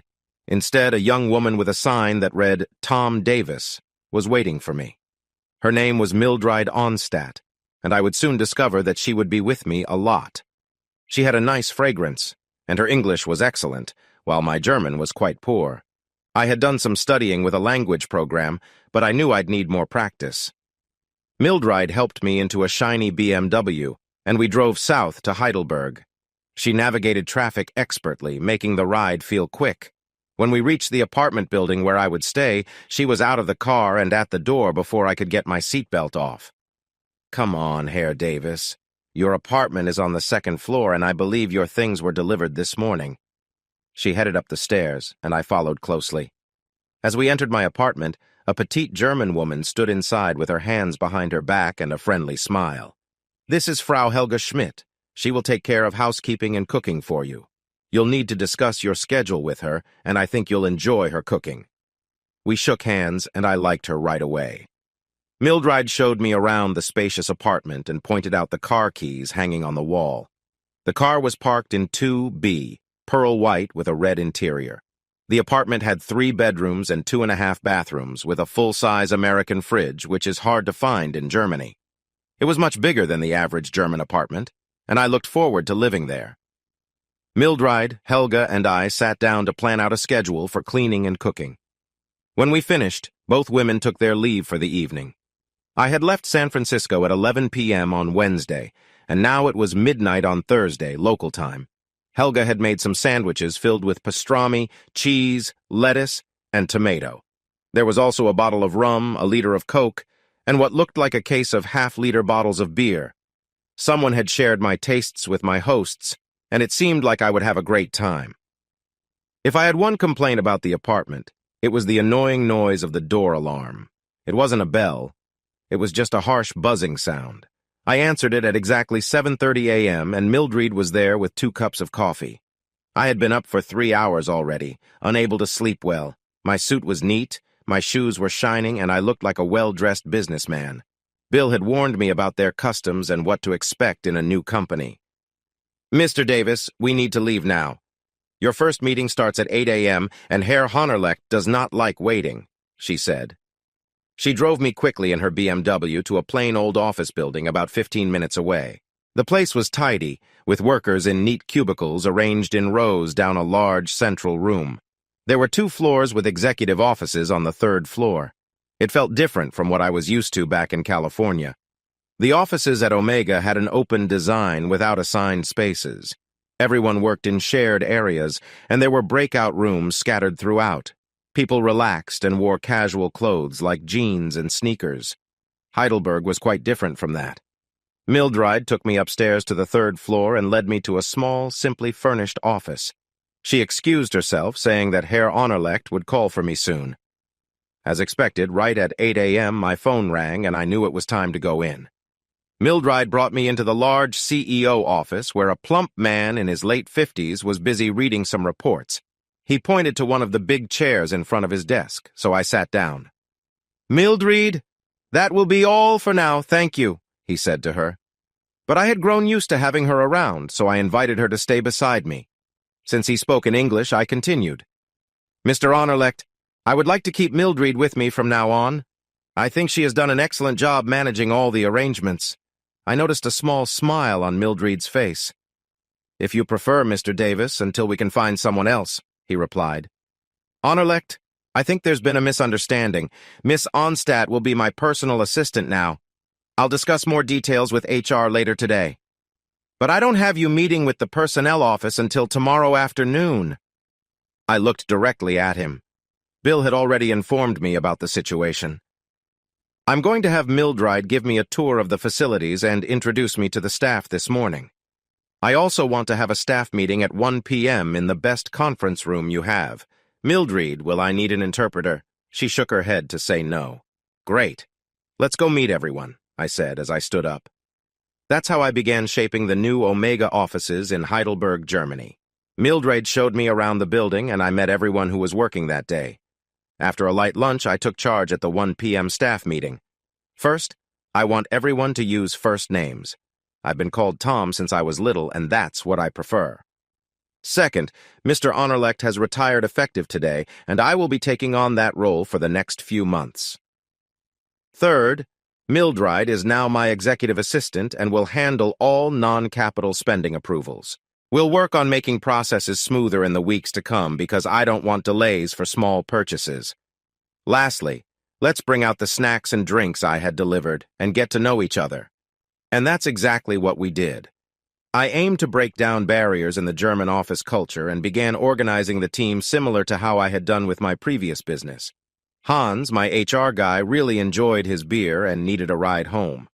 Ingrid, the tech supervisor, became very friendly after a couple of glasses of wine.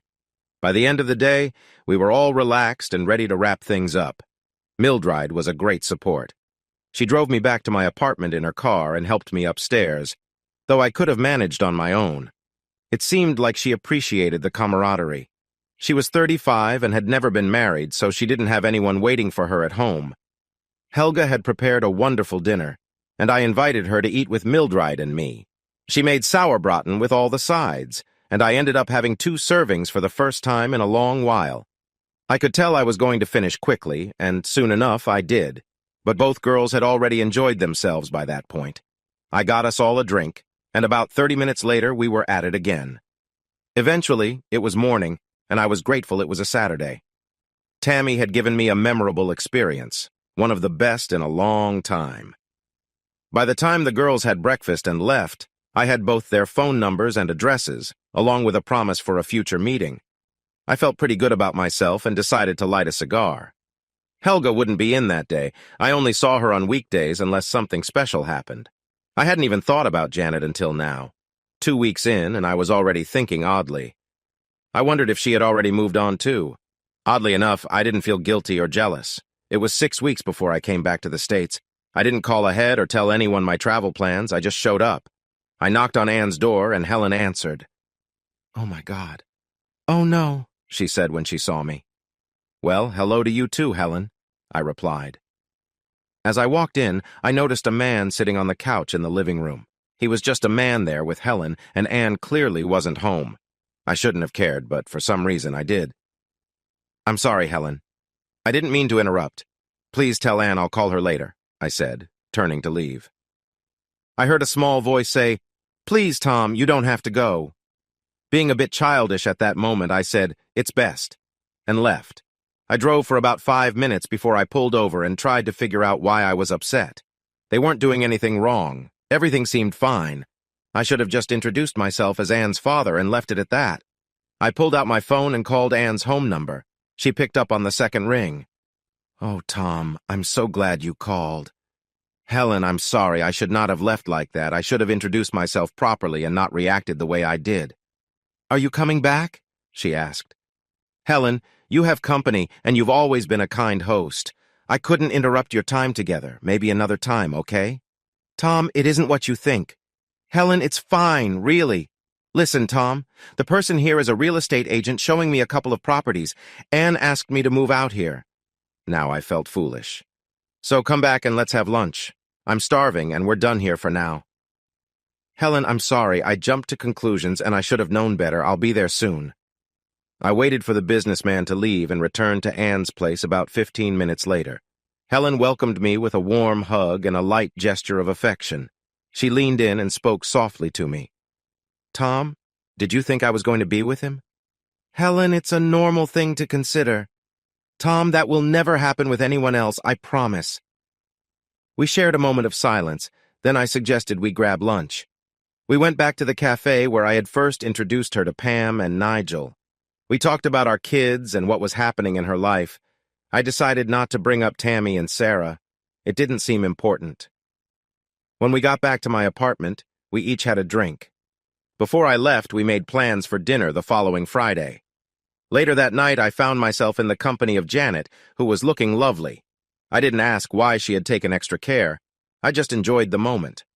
While I had mentioned Tammy before, I realized they were quite different. To me, Janet was the best partner, even better than Helen in our younger days. Of course, those thoughts were something I kept to myself. Afterward, we shared a close moment, and she playfully nudged me. I have something to share, she said. I indulged in something a couple of weeks ago. You really don't have to tell me, I replied. I know, but I want you to know. Maybe I even like sharing it with you. She smiled as she said it. I was careful. I went to a place in Napa with an old friend of Pam's. He was just a fun distraction, nothing more. I couldn't help but laugh.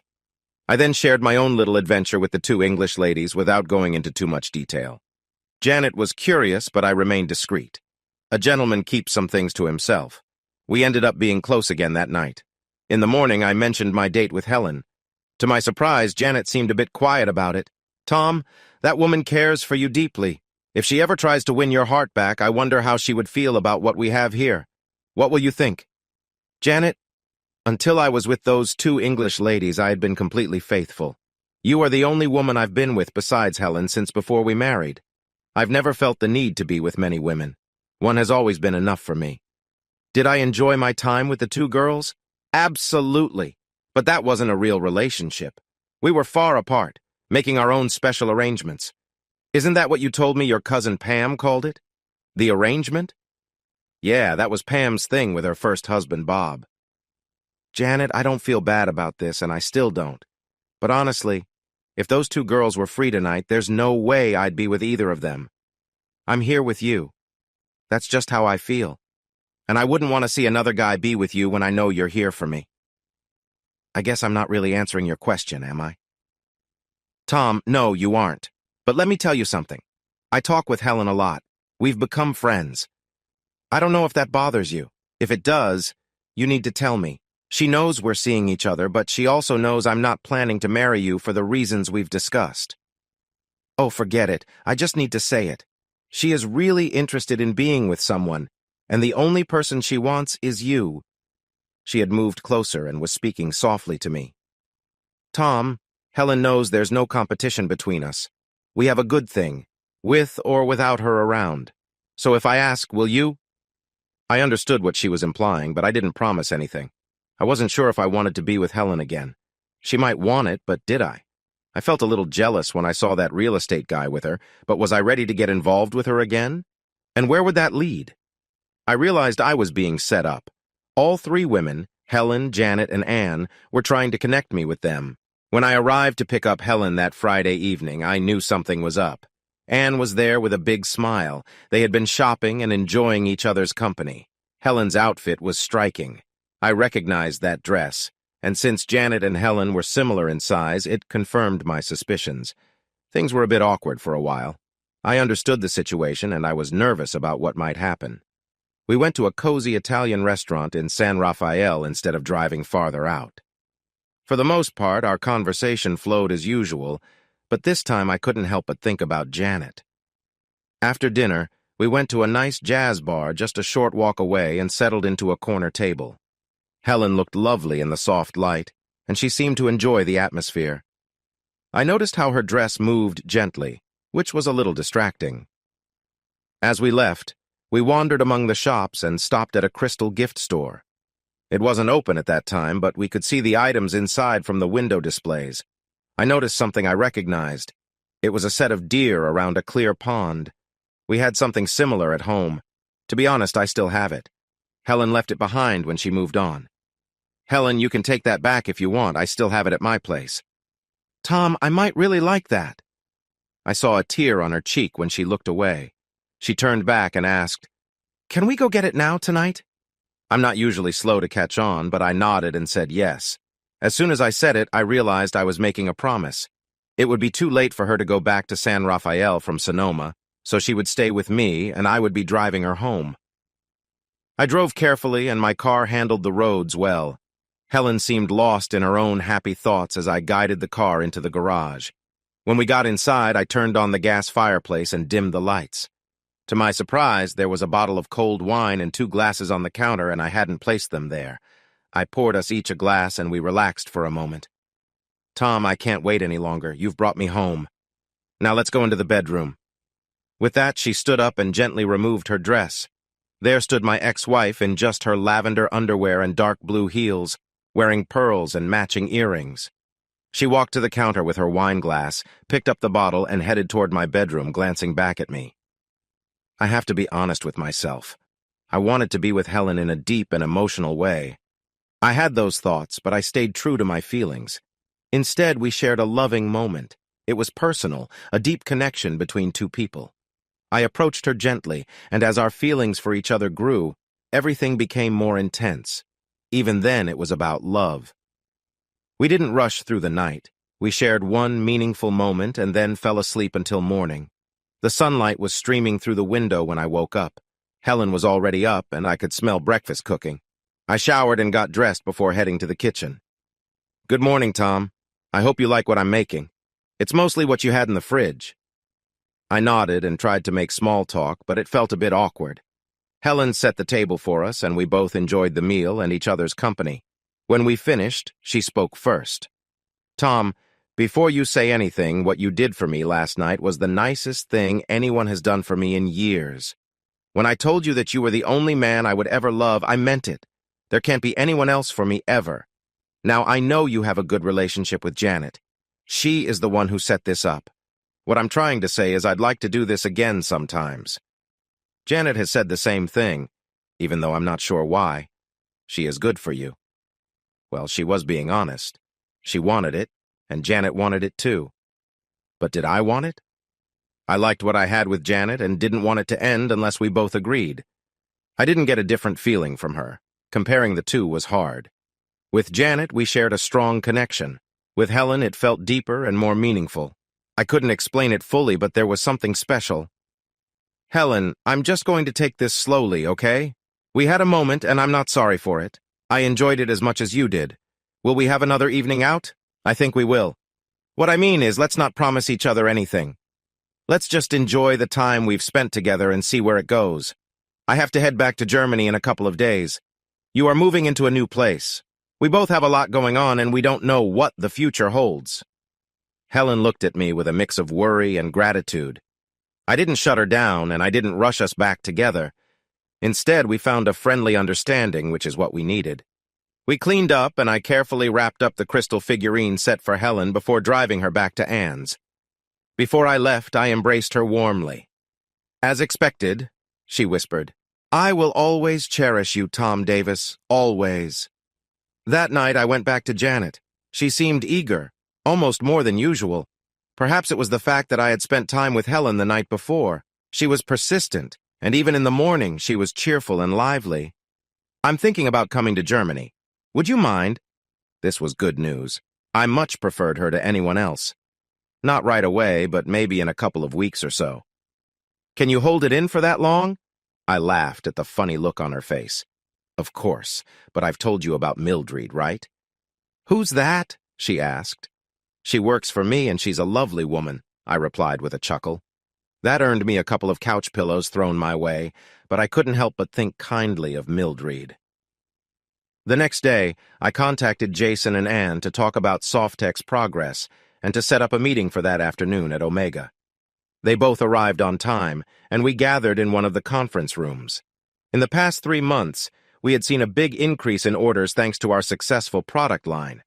I thought it was a bit early for offers, but there were 2 interested parties in the company. We had been operating for more than 2 years now, with strong orders and solid finances. The ownership was shared equally among the 3 of us, and our rules required a 2/3 agreement to begin any discussions about selling the company. On paper, the company was valued at around $3 million, which is impressive for a business of its age. However, I believed it was worth even more, and I shared that with them.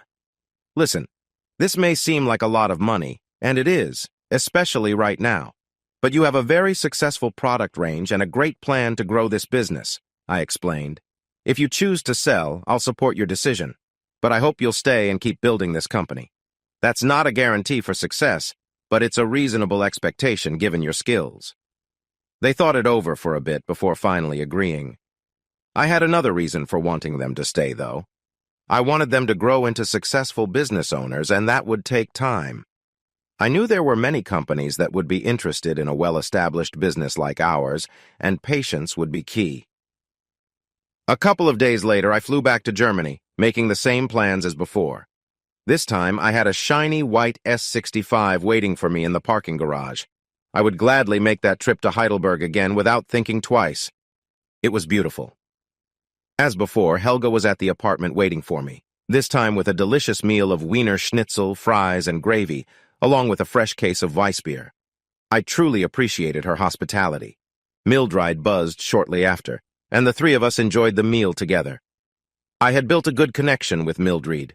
I felt comfortable discussing anything about work or even personal matters. She had heard about my adventures with some local acquaintances from a few of the regulars, and this made her feel a bit more comfortable around me. I never really talked to her about her life, but it was hard to believe she wasn't in a relationship given how attractive she was. The next few weeks passed quickly. We formed a little lunch group with Mildred, Ingrid, and me. We often enjoyed light meals like salads, paired with a glass of wine, usually at one of a few nearby places. One Friday, we ended up leaving work later than planned and went to a tavern under Mildred's apartment. It didn't take long for us to realize we weren't going back to the office that day. The 3 of us, along with another couple that Mildred knew, started having shots of tequila. It's not a typical drink in Germany, except for some college students. Mildred had learned to enjoy it during her college years, and Ingrid had experienced it during trips to Cancun. I don't usually drink heavily.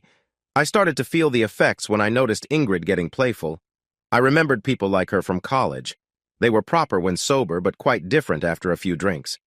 Mildred simply smiled knowingly. I suppose I reacted like anyone would, so I ordered another round. We were all having a good time. It had been a while since I had enjoyed a night out so much that the details were a bit fuzzy. I vaguely remembered climbing some stairs with a woman on each arm, but not much after that. The next morning, I woke up in someone else's bed. I was surprised to find one woman lying on top of me and another draped across my head. I took in my surroundings and realized I had a lot to figure out. It didn't take long before the reality of where I was hit me.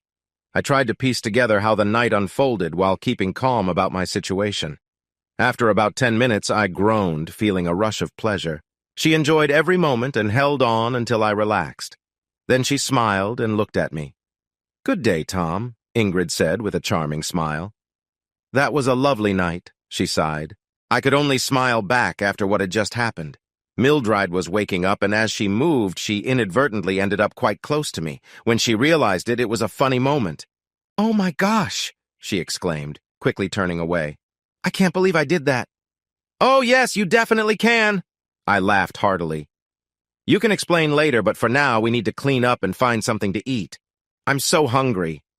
We managed to untangle ourselves, and I found myself standing there with 2 women who had just shared a deeply personal morning with me. We would definitely need to talk later.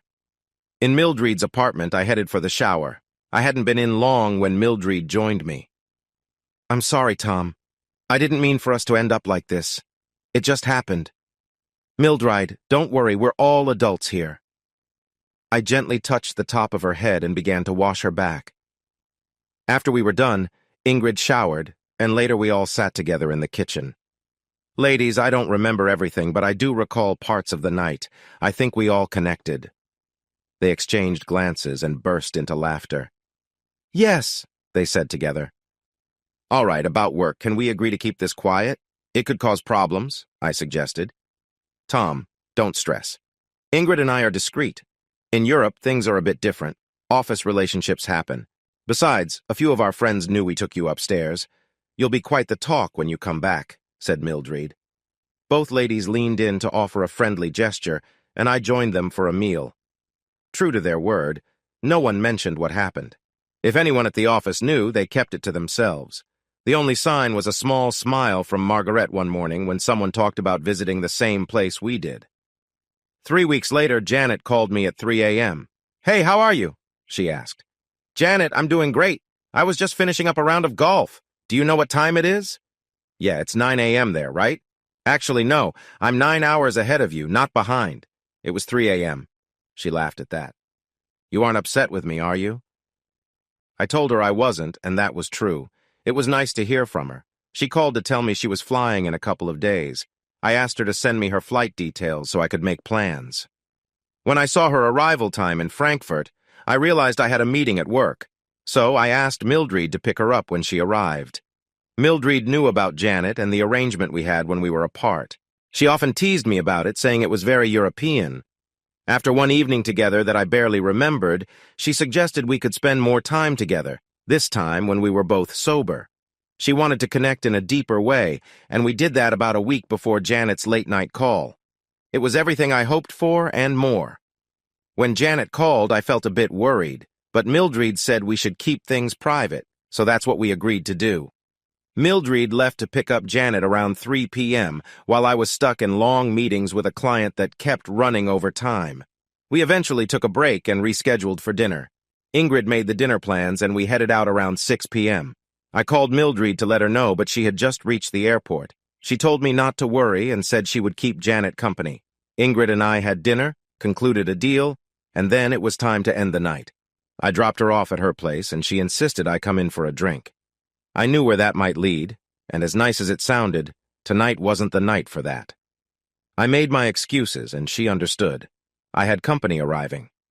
I drove home and parked the car. When I walked upstairs, I found a note saying they were down at the tavern and to join them when I got back, no matter how late.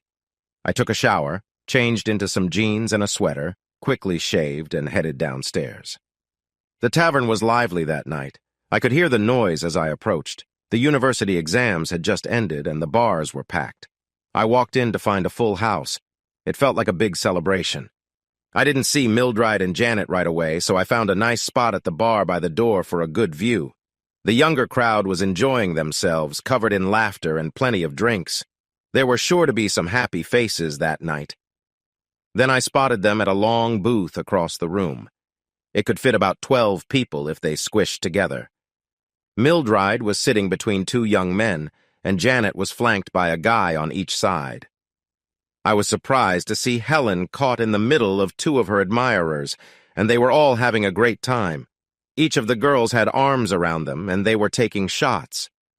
That was unusual for Helen since she usually didn't drink much, but there she was, finishing off a strong drink. The guys were getting a bit too close. One guy had his hand resting on Janet's side, even through her shirt. Although it didn't seem right, Janet looked like she was enjoying the attention. Helen, on the other hand, was clearly quite tipsy, possibly unaware of how much they were leaning on her. I decided to watch for a little longer to see what would happen, but then one of the guys leaned into Helen. I could see her surprise when it happened, but she didn't pull away. "Tom, it looks like you had quite the evening," she said, her eyes sparkling with amusement. I smiled in response, reflecting on the night's events. "Yeah, just a typical night out, I guess," I replied, trying to downplay the chaos. We shared a quiet laugh, the kind that bonds friends amidst the remnants of a lively atmosphere. Janet returned, her enthusiasm still somewhat evident despite her weariness. "I can't believe I got tipsy so quickly." Just part of the fun, Mildred replied playfully. You never know what can happen when you're out.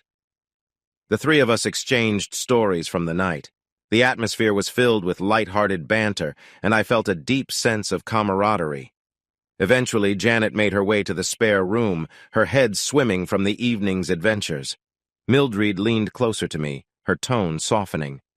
You really handled the situation well, Tom. It's nice to have someone looking out for everyone. I nodded, appreciating her sentiment. Thanks, Mildred. It's important for us to look out for one another. As the night wore on, we settled into a more relaxed conversation, recalling moments that made us laugh and reflecting on friendships forged through spontaneity and shared experiences. The room was filled with warmth and connection, a reminder of the joy found in simple moments together. Tom, you never mentioned you had two ladies here. I didn't know they'd both come. That's fine. For tonight, they still aren't really here, she said, nodding toward my bedroom, then taking my hand. She stood at the doorway, playfully beckoning me before going inside, leaving the door ajar. I paused, considering whether to return to my snoring ex-wife or my friend, before deciding to follow Mildred into my room. When I woke up at 6 a.m., Mildred was gone. It was time to work, and by 7:30 I had left the apartment. I left a note on the table for Janet and Helen. It was surprising to see Helen with Janet, and I would have appreciated a heads up, but I guessed the surprise was planned. The night before was the first time I had seen Helen drink shots. Back when we were younger, she usually stuck to wine or maybe a beer. Hard liquor was rare, only in mixed drinks. If she had been sober, there would have been no way those young men would have dared to get too close. Looking back, I found it quite amusing. Mildred later told me that she had asked Hans and Dietrich, the bartender, to keep an eye on things, and that she was the one who started the round of drinks at the urging of the young men. They were clearly just looking for fun. Mildred was simply hoping for some entertainment from two tipsy American women who couldn't handle their drinks. Anyway, I left my two visitors with local maps and a spare key. I had my business to run. Mildred was all business when she arrived, showing no signs of the previous night's fun. These Germans were quite different. Even Ingrid, who could be playful, took her work seriously. Later that afternoon, I received a call from my friend David Stone. He and his team had arrived in Mannheim a few days earlier and wanted to invite me and any guests to a weekend retreat near the small town of Heddesbach. It was a quiet community not far from Mannheim-Heidelberg that Mildred remembered from her youth. I happily accepted and told him I would be bringing 3 guests. Everything was arranged.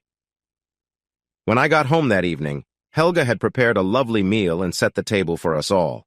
I asked her to join us, and she graciously accepted. It's not common in European customs for hired help to sit at the table, but I had decided from the start to break that tradition. Initially, she was unsure how to respond, but after a couple of glasses of wine, she began to relax. Janet, Helen, you both look a lot more awake than last night, I said. Thank you, Tom. I only remember a little of the night, so if something exciting happened, you'll have to fill us in, Janet said with a smile. Helen just shyly glanced around the table. I don't even remember how I got here, she admitted. And maybe that's just fine, I replied. Helga just smiled and stayed quiet. I later learned that when she arrived, both women were still asleep in their rooms. Afterward, they walked out looking a bit disheveled and caught sight of each other, leading to a fit of laughter. I wasn't sure how their day went, but they must have left around 10 a.m. and returned right before I got home from work. After dinner, when Helga left, the 3 of us settled into the living room. So, ladies, how did you decide to travel together? I asked. I had been thinking about this all day. Janet approached me directly. Tom, I didn't want to travel alone, and since Helen didn't have any plans, I asked her to join me and see the sights of Europe. She really seemed serious when she said this. Besides, your place is quite spacious, and it's no trouble at all. Helen was sitting quietly, legs crossed, enjoying a glass of wine with a slight smile. I wasn't going to argue because honestly I didn't mind. I just hoped I wouldn't feel awkward later with my former wife around. Just then, the doorbell rang, and Janet jumped up to answer it. That's Mildred. She and I are going out. I'm not sure when I'll be back, so don't wait up. She chuckled. Mildred stood at the door with a big smile, which she had been showing more often. Before you go, I should tell you that we're all headed out this weekend after work. Mildred, too. We got invited by David Stone and his team to a retreat in Hedesbach, so take it easy this time." With that, they laughed and left together. This left Helen and me alone. She came over, sat next to me, and spoke softly. "Tom, I hope you're not upset that I came with Janet. She really wanted me to join, but I could have said no." "Helen, I'm not upset, just surprised. How are the kids?" We talked for a while, catching up on family news, and then I suggested we take a walk in the neighborhood. The old city of Heidelberg is a beautiful example of historical architecture. Though it suffered damage in Wood II, much of the old city has been restored. The castle remains a ruin, but it still has its own charm, especially at night. We strolled together, enjoying the sights before stopping at a cozy cafe for some drinks. "Helen, this is what I always wanted for us after the kids grew up, to walk around Europe, enjoy ourselves, and live life freely." "I know, Tom, and I messed up, didn't I?" she said with a light laugh. "Yes, but I made my mistakes too. We don't need to focus on that. I don't hold any hard feelings toward you. We've shared good times." I smiled, feeling a sense of peace with our relationship, which had become more friendly lately. Even with everything that had happened, I felt good about how we were getting along. Looking at Helen, I recognized her as my close friend since we were young, and I felt a mix of regret and understanding about our past. But I wasn't sure how to move forward from there. I had just spent time with Mildred the night before, and I knew I would be close to Janet soon, if not tonight, then definitely over the weekend. The issue was that this wasn't truly who I am. I had talked about it with Janet, and Helen already knew. I prefer being in a committed relationship. Being single meant I didn't have to worry about being exclusive, especially considering the understanding Janet and I had during our long breaks apart. Mildred was a result of that understanding, and I would be lying if I said I didn't enjoy being with her. Honestly, if my situation were different, I might even find myself developing feelings for her. I was certainly captivated by her. Ingrid and a few others were just brief distractions. I barely remembered my time with Ingrid, but she was skilled in her own way. Those distractions didn't matter now. No matter what, Helen would always be my idea of true beauty. Janet was exciting, and Mildred was charming and captivating. As for me, I was a healthy, successful businessman nearing 50, trying to avoid making tough choices. When I did need to choose, I often felt lost. For now, I turned to Helen, my former wife. "Helen, let's head home." We walked back to the apartment, her arm linked with mine, passing by the tavern. I asked her to wait a moment while I went inside to settle things with Dietrich.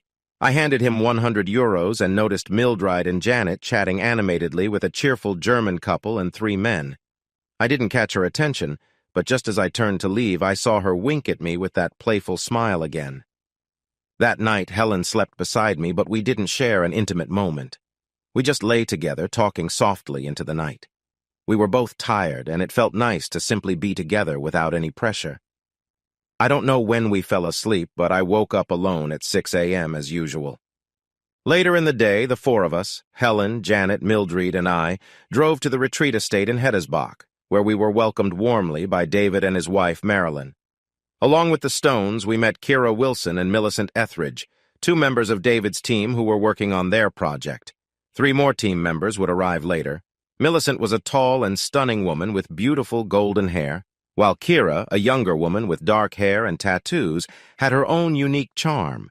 They were often seen together, supporting each other. Mildred quickly liked both of them, and they walked away down the long halls of the large house.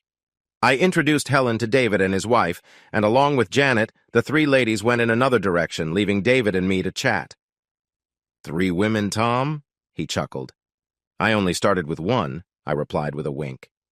"Yes, I know. I've been there too." Janet had told me once that David and Marilyn had a colorful past that was both interesting and dramatic. She didn't share many details, and I didn't want to ask. I did know that Pam and David had been close for a while, but that was all. Still, they were all good friends, and Pam was considered family. I planned to ask David about it over drinks one night. We gathered for dinner in a beautiful room and enjoyed a big feast. By the time we finished, everyone was relaxed and having a good time. The rest of David's team arrived, along with some guests from his new German branch. "Tom, are you doing okay tonight?" It was Marilyn, David's wife, who was standing next to me. She and Helen were getting along well, but she had taken a break from the two older German gentlemen who were trying to talk to them. "Come on, let's step out to the patio. I could use some fresh air," she suggested. So we went outside. I looked over at Helen. The two men were chatting with her and sharing drinks. I didn't know where Janet and Mildred had gone, but all of us were adults. "Tom, you've been divorced for a couple of years, right?" I nodded, feeling like it had been much longer. "Oh, that's probably a good sign. You still care for her, don't you? You don't have to answer, I can see it on your face." "Marilyn, of course, I still care for her. We were together for 25 years, you can't just turn that off." I smiled at the look on her face. "Oh, I completely understand that. Tom, David and I have been through what you're feeling.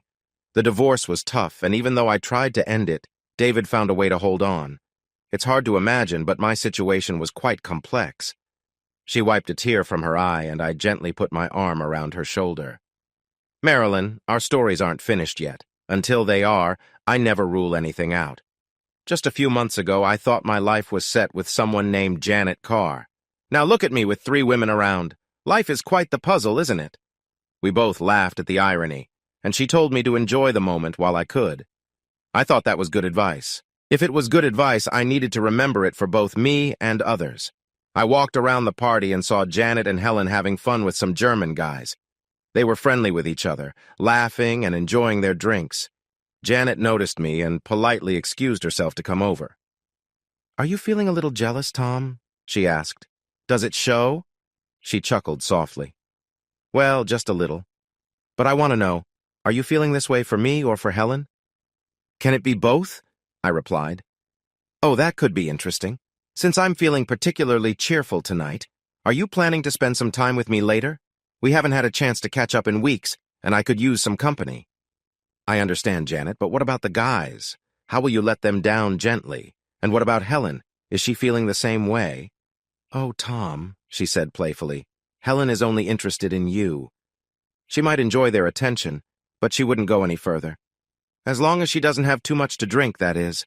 I'll be nice to them, but for now you should go enjoy yourself. I'll find you later, and who knows, I might have a little surprise for you." She smiled teasingly. She gave my arm a gentle touch, and I knew the evening was going to be interesting. Looking over at Helen, I saw she was deep in conversation with her admirers and barely noticed the drink Janet had slipped into her hand. Mildred was chatting away with her new friends, Millicent and Kira. They were talking with 2 young men who looked like recent college graduates. I later learned that was exactly right. They were new hires at Phoenix and had joined us as part of David's team. They seemed excited about their night. Mildred glanced my way before returning to her discussion. I wandered through the house. We had free range of this beautiful old home, which had 2 guest houses and an apartment above the garage. The owners, a friendly older couple, stayed in the garage apartment and were rarely seen. As I walked through one of the halls, I found a billiards room with a well-stocked bar. There were some drinks in the fridge. I set up the table to play a game when David came in. "Nice start. Do you play 9-ball?" he asked. "Of course, whenever I can," I replied. That was how the rest of my evening began. We started playing for a bit of money, 20 euros since we were in Europe. I think we both did okay, but I found that he was quite good, even better than me. As soon as we finished our last task, some of the ladies found us. Marilyn came in with Janet and Helen. The other girls were still engaged in games back in the study. I later learned that Millicent was happily married with 2 adorable little girls and a caring husband at home, so that was one less option for the 2 men interested in her.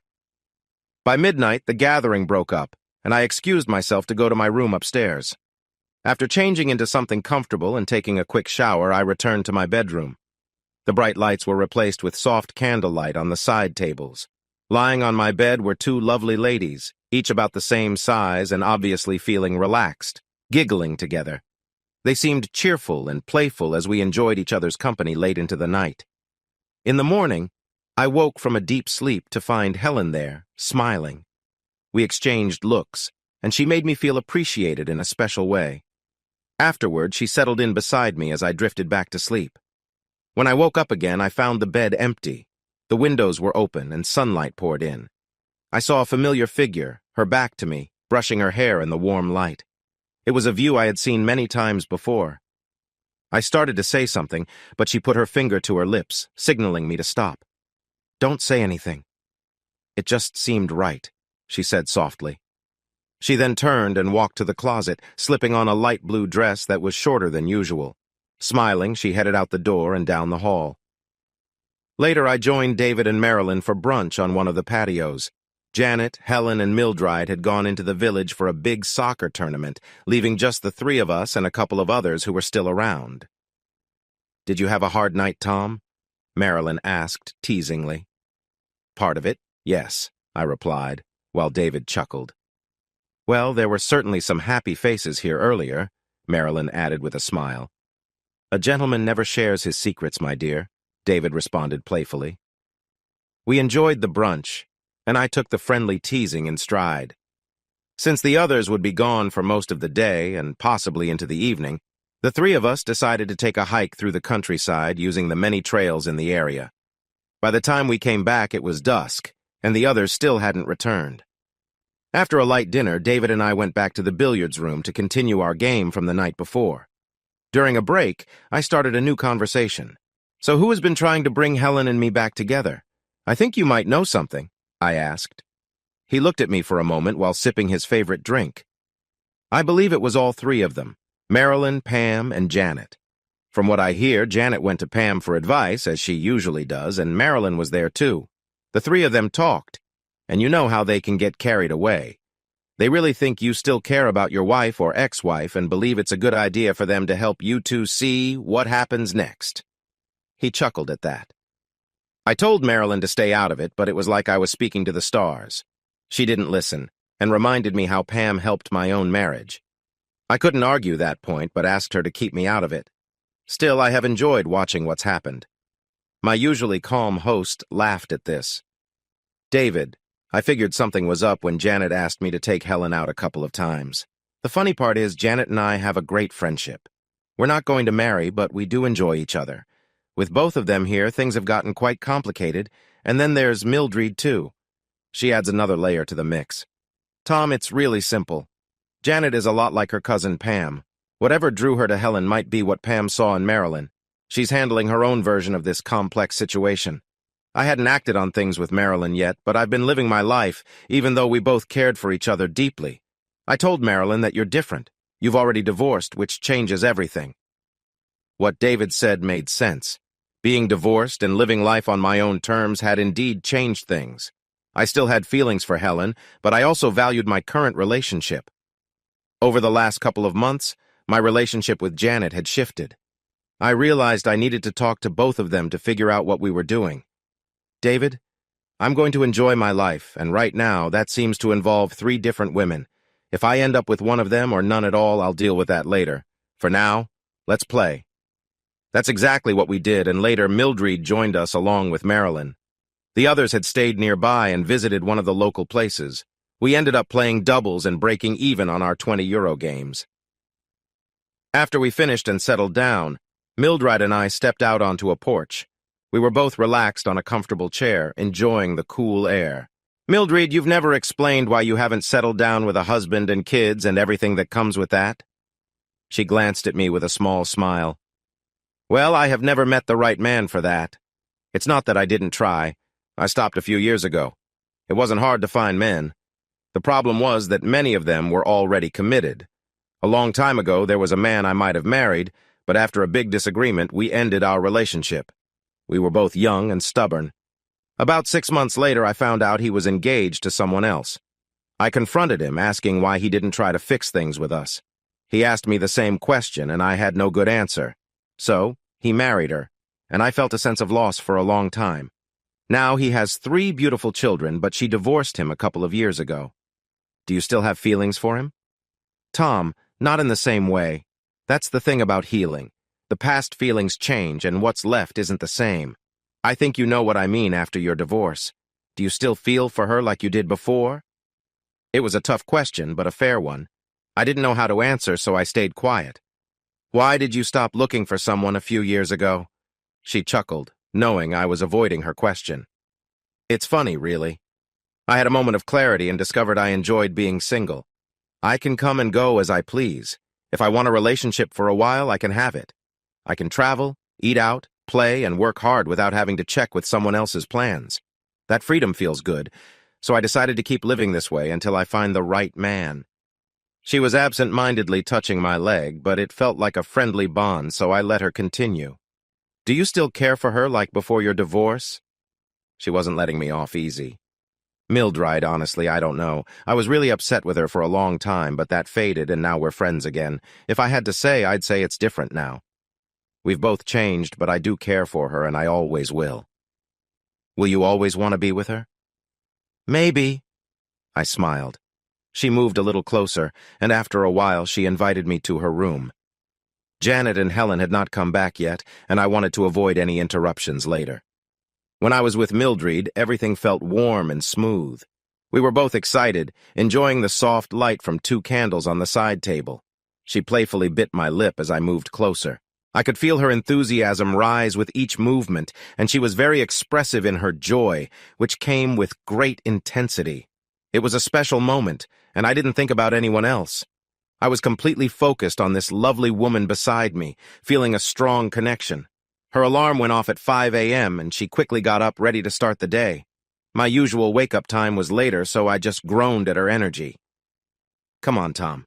Get up and run with me. It's a great time for it," she said. I decided to join her after grabbing my running clothes.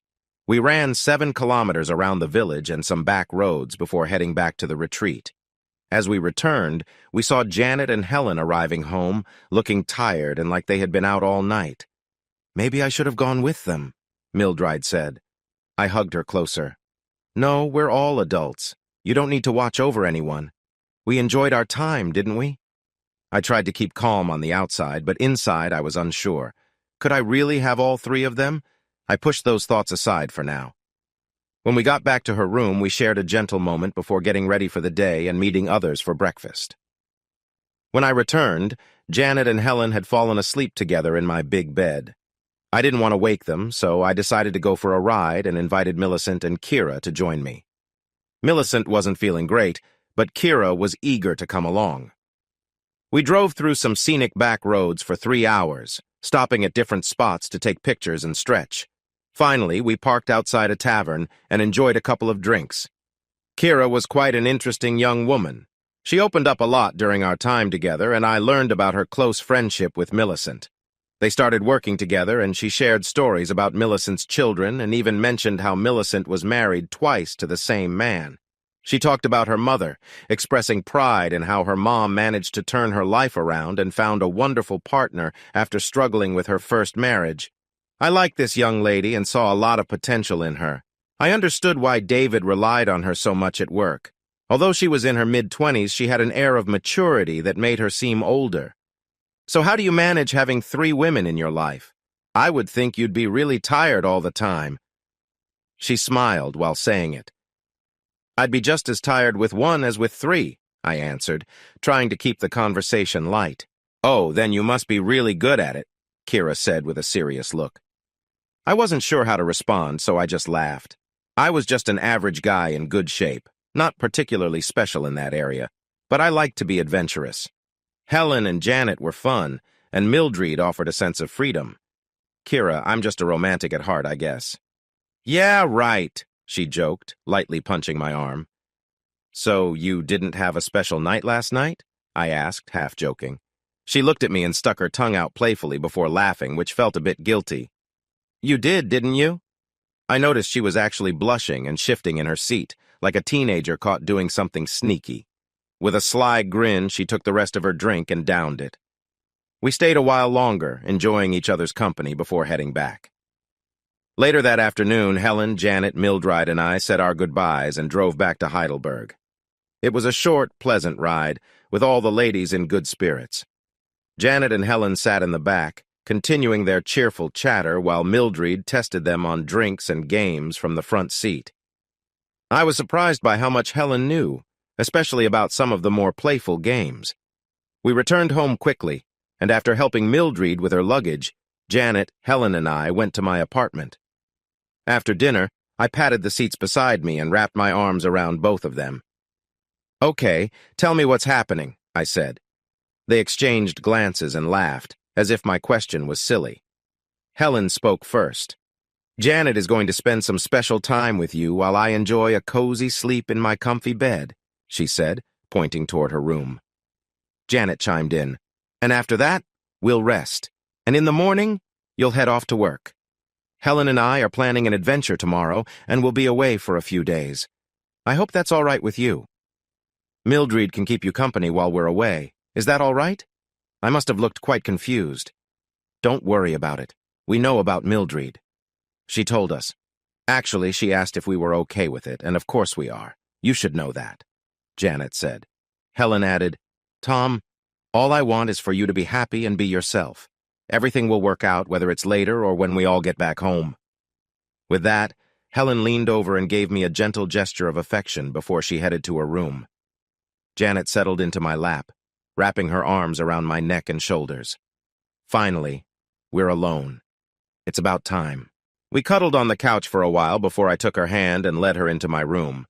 We climbed into bed feeling tired and content. After a while, we lay there feeling too tired to even get up. Soon, we both fell asleep, holding each other close. We woke up around 2 a.m., got up for a quick break, then lay back down and talked for a bit. Tom, when we're together, I've never felt closer to anyone. I want it to keep going. You don't have to stop, Helen. You're the only one who can keep me close like this. And if you ever want to change anything, just let me know, okay? Oh, Tom, you sweet man, she laughed. I don't want you to stop being with Helen or even Mildred while you're here. I like Mildred. I wouldn't mind sharing a nice moment with her, too, she said playfully. And I care about Helen like I do Pam or a sister. We both share something special, you.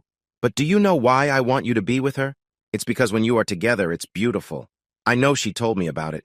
You give each other what you want. I think you and Mildred share something unique as well. I have to admit I'm a bit envious of that, and so is Helen. Janet, just stay here with me. I'm okay with everything. Let's go back to sleep. You have a busy morning. Just leave me your schedule so I can reach you if I need to. They left me their schedule for a 6-day trip through Germany and the Netherlands with a stop in Belgium. I felt a bit envious, but work was calling. Mildred was taking on more responsibilities, and I saw a lot of potential in her. I had a bit of a situation on my hands. There was no doubt that I was involved with Mildred. She stayed in my place every night while the other women were away on their trip. A few people at work probably knew about us. Ingrid, for sure, and I had a feeling Margarete did too. Hans and a few others might also be aware. If I promoted Mildred to a higher position, it could lead to complications. During my weekly call with my boss, Bill, he offered a possible solution. My operations manager back in Sonoma was expecting a baby and had decided not to come back to work full-time. This meant I needed to find someone to fill her role in about 5 months. Before I could offer this job to Mildred, I needed to talk to 2 other women. When I explained the situation, I was surprised by how excited they were about it. To give some background, my household had turned into a place where many people came and went. David and Marilyn had moved to Italy for work, leaving Millicent and Kira in Germany. Millicent traveled back and forth every 2 weeks, and Mildred had offered them her extra room. Millicent and Kira were very close friends, which caught me off guard a bit, but Mildred assured me they were not more than that. They shared nearly everything except Millicent's husband. Despite this, all the women were becoming good friends. In fact, Dietrich jokingly called them my group, which included all 5 women, and 6 when Ingrid was around. I made the job offer to Mildred, and she wanted some time to think about it. I was fine with that since we still had several months before any changes were needed. I took the time to explain that this was an important and challenging role and that I wasn't offering it due to our personal connection. I made sure the position would report to Bill to keep everything clear. He was on board once I discreetly explained the situation. Janet and Helen returned to the States after extending their stay for another 3 weeks. Janet was concerned about her mom, and Helen needed to finalize the purchase of a condo. This left me on my own again, though Mildred still spent time with me. The 2 ladies planned to come back in a month, so life in Germany continued in this way for the next few months. Janet and Helen visited a couple more times, and at one point, I flew back with Mildred to introduce her to the Omega team once she accepted the job.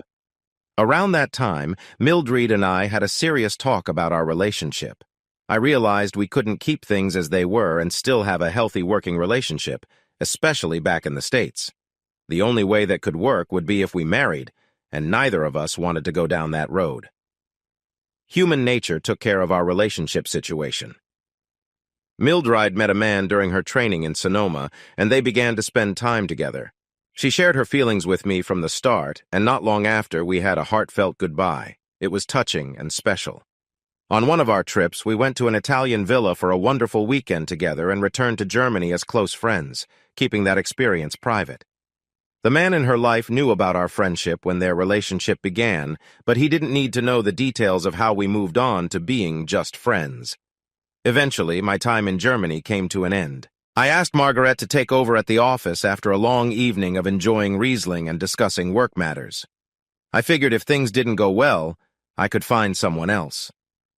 The office held a big farewell party for me and for Mildred since she was returning home with me.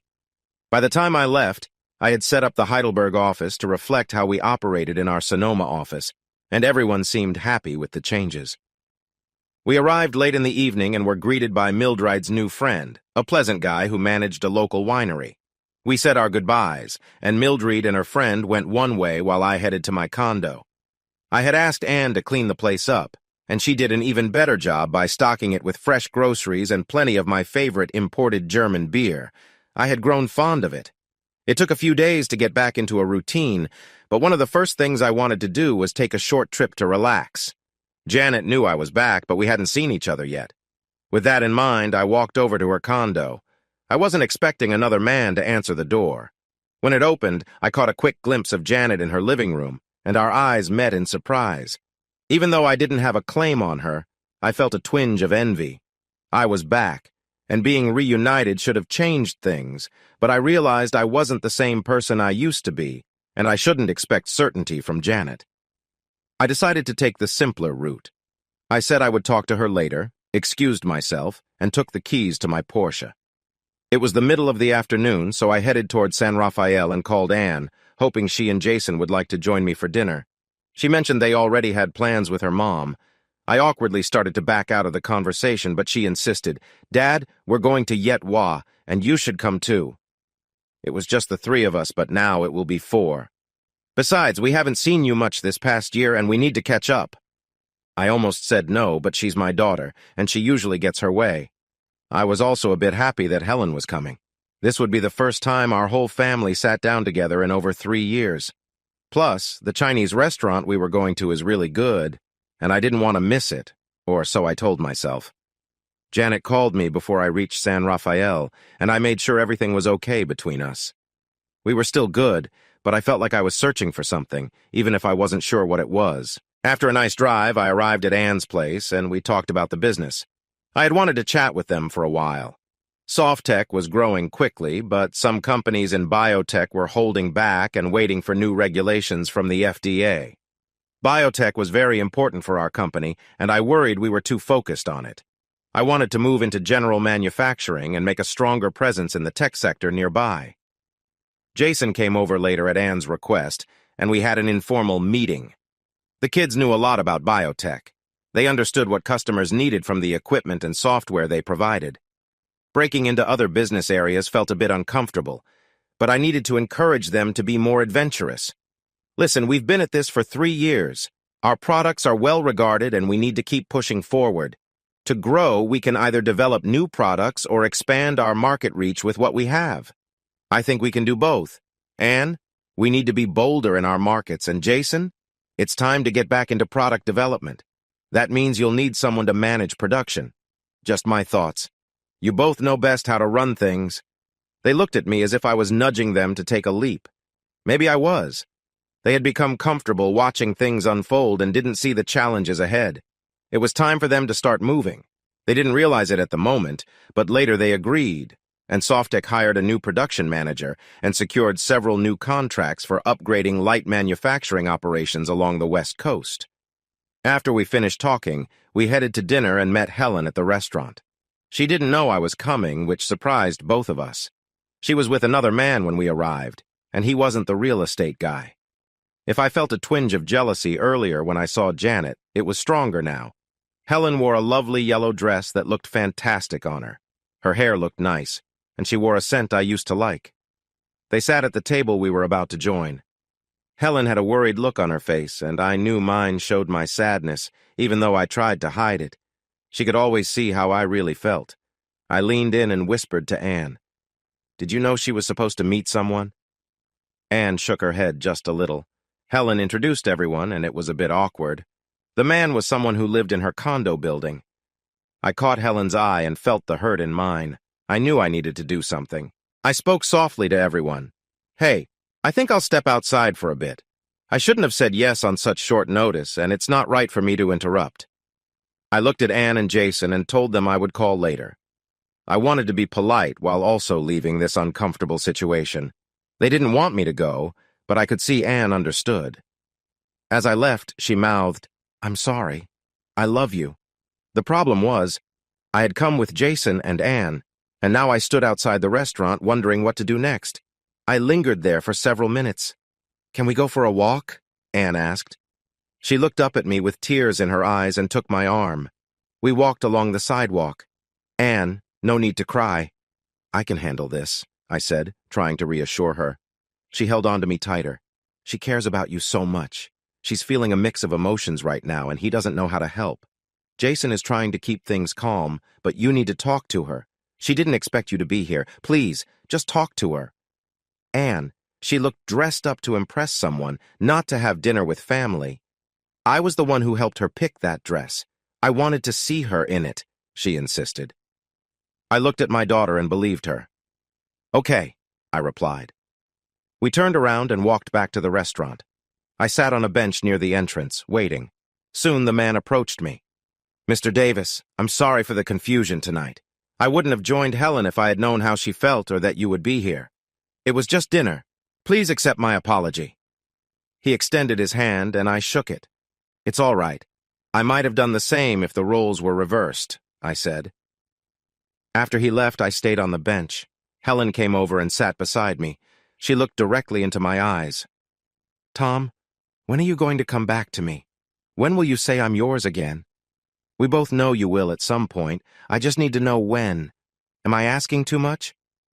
She wasn't crying anymore. She was smiling, and I hugged her gently, asking, "Where do you want to go?" "Home," she replied. "Maybe, but let's eat first," I suggested. I stood up and spoke with the restaurant staff, sharing our story kindly.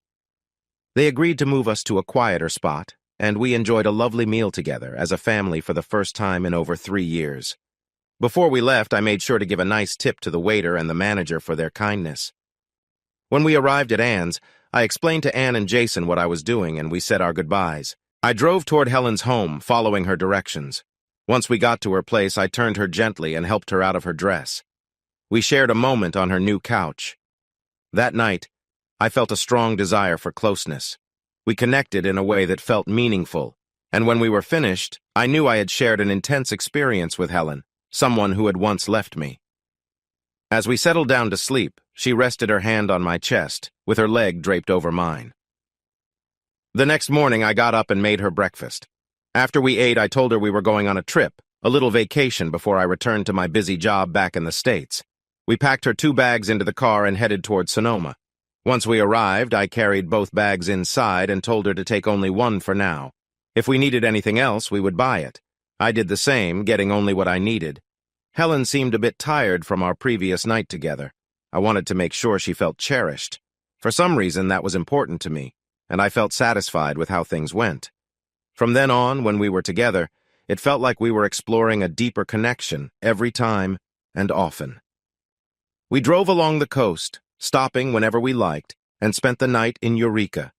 The next day, we continued our journey to Portland and chose the downtown Marriott as our stop for the night. That evening, I shared gentle moments with Helen, taking my time and being caring. We explored Portland and its surroundings together. I had never spent time there before, and I had always wanted to. We tried different food trucks, explored shops, and walked around the waterfront. After a few days in Portland, we took an Alaska air flight to Anchorage and enjoyed some sightseeing for a couple more days before heading back to Portland. That evening at dinner, I put 2 things in front of Helen. The first was the letter she had left me when she decided to leave our marriage. Helen, please read this letter. When you're done, if you truly believe that the Helen from that day is gone forever, then I want you to walk to the fireplace over there and drop the letter in it. She read the letter slowly, then stood up and walked over. Before she set it down, she glanced back at me. When she returned, I continued talking. Helen, I am not the same Tom you left behind. I've changed in many ways. My interests are now broader. I have had many experiences, but what I know for sure is that I love you. I have always loved you and always will. If you feel the same, I want you to take my grandmother's ring and put it back on. She looked at the ring for a moment, tears filling her eyes. Without saying anything, she picked up the ring and slid it back onto her finger, next to her wedding ring that she had been wearing since our first meeting at the waterside apartment. She began to cry softly as I held her hand. The next morning, we got ready to return to Sonoma, stopping again in Eureka. It was late when we arrived, and I asked Helen if she wanted to stay or go back to her place. She decided to stay, and instead of going out, we grilled dinner. I hadn't told her about seeing Janet that afternoon, but it seemed that Janet had texted her about it. Tom, is it okay if I visit Janet for a while? We really need to talk, and I might be gone a while. I agreed, and she took a bottle of wine from the rack and left. I thought I'd spend the evening watching TV or a movie, but then my phone buzzed. It was a text from Kira Wilson. HRDUWRBCK. Come join us DNTN Joe's. I knew going to downtown Joe's could lead to trouble, but I left a note for Helen on the table where she could easily see it and informed her where to find my key. I didn't want to knock on Janet's door again. Once I got there, I spotted Kira. She was with Pam, Nigel, Millicent, a guy I didn't recognize, Mildred, and Marilyn. They quickly made room for me, and I joined them. I hadn't seen Kira in this kind of setting before. She looked relaxed and off work, dressed casually in a black mesh tank top and showing off her tattoo. Piercings in her eyebrows, nose, and lips added to her unique style, and a splash of purple hair on one side made her stand out. Even with the changes, I still saw the beauty I remembered from Heidelberg. Mildred came over, greeted me warmly, and then sat down between Nigel and me. "Where's the new guy?" I asked. "It didn't work out," she replied. I chose not to press her for more details. I figured she would share when she was ready. Instead, Marilyn spoke up. "Tom, do you know where Janet and Helen are? I didn't want to go into too much detail. Helen is at Janet's place tonight. I didn't want to interrupt them, but I texted her to let her know where we were." I noticed Marilyn typing away on her phone. A new round of beers arrived at the table, and we all lifted our glasses for a toast to good luck. Then Marilyn raised her glass again to celebrate Margot and Cynthia Hegland, the twins born to Pam and Nigel. That caught me by surprise. I knew one baby was on the way, but not two. We all cheered together. Before long, Helen and Janet joined us, and we moved a table to make room. Janet leaned in close and whispered to me, "We'll talk later. Don't drink too much." And then she gave me a gentle touch on my cheek. Helen flashed a big smile. I hoped they had walked instead of driving. Most people were staying at Janet's parents' house, while Mildred was at a nice inn called Four Sisters in Sonoma. As the night went on, everyone was enjoying themselves except for me, Kira, and Mildred. Helen leaned close and whispered in my ear, "Tom, when it's time to leave, Janet and I have something special planned for you." She gave me a playful wink.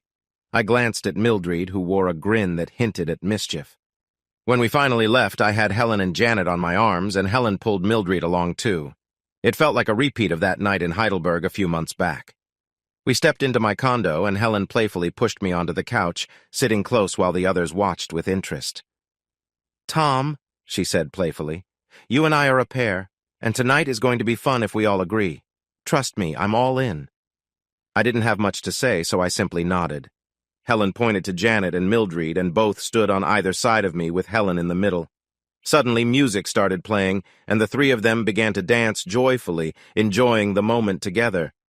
Janet took Mildred's face in her hands and shared a sweet gesture of affection, while Mildred laughed. When we finished, I poured Helen a glass of wine, and I had a rum and coke. Welcome home, Helen. Epilogue. Our relationship is different now. It's been a couple of years since our unusual arrangement. I can't go back to how it was before.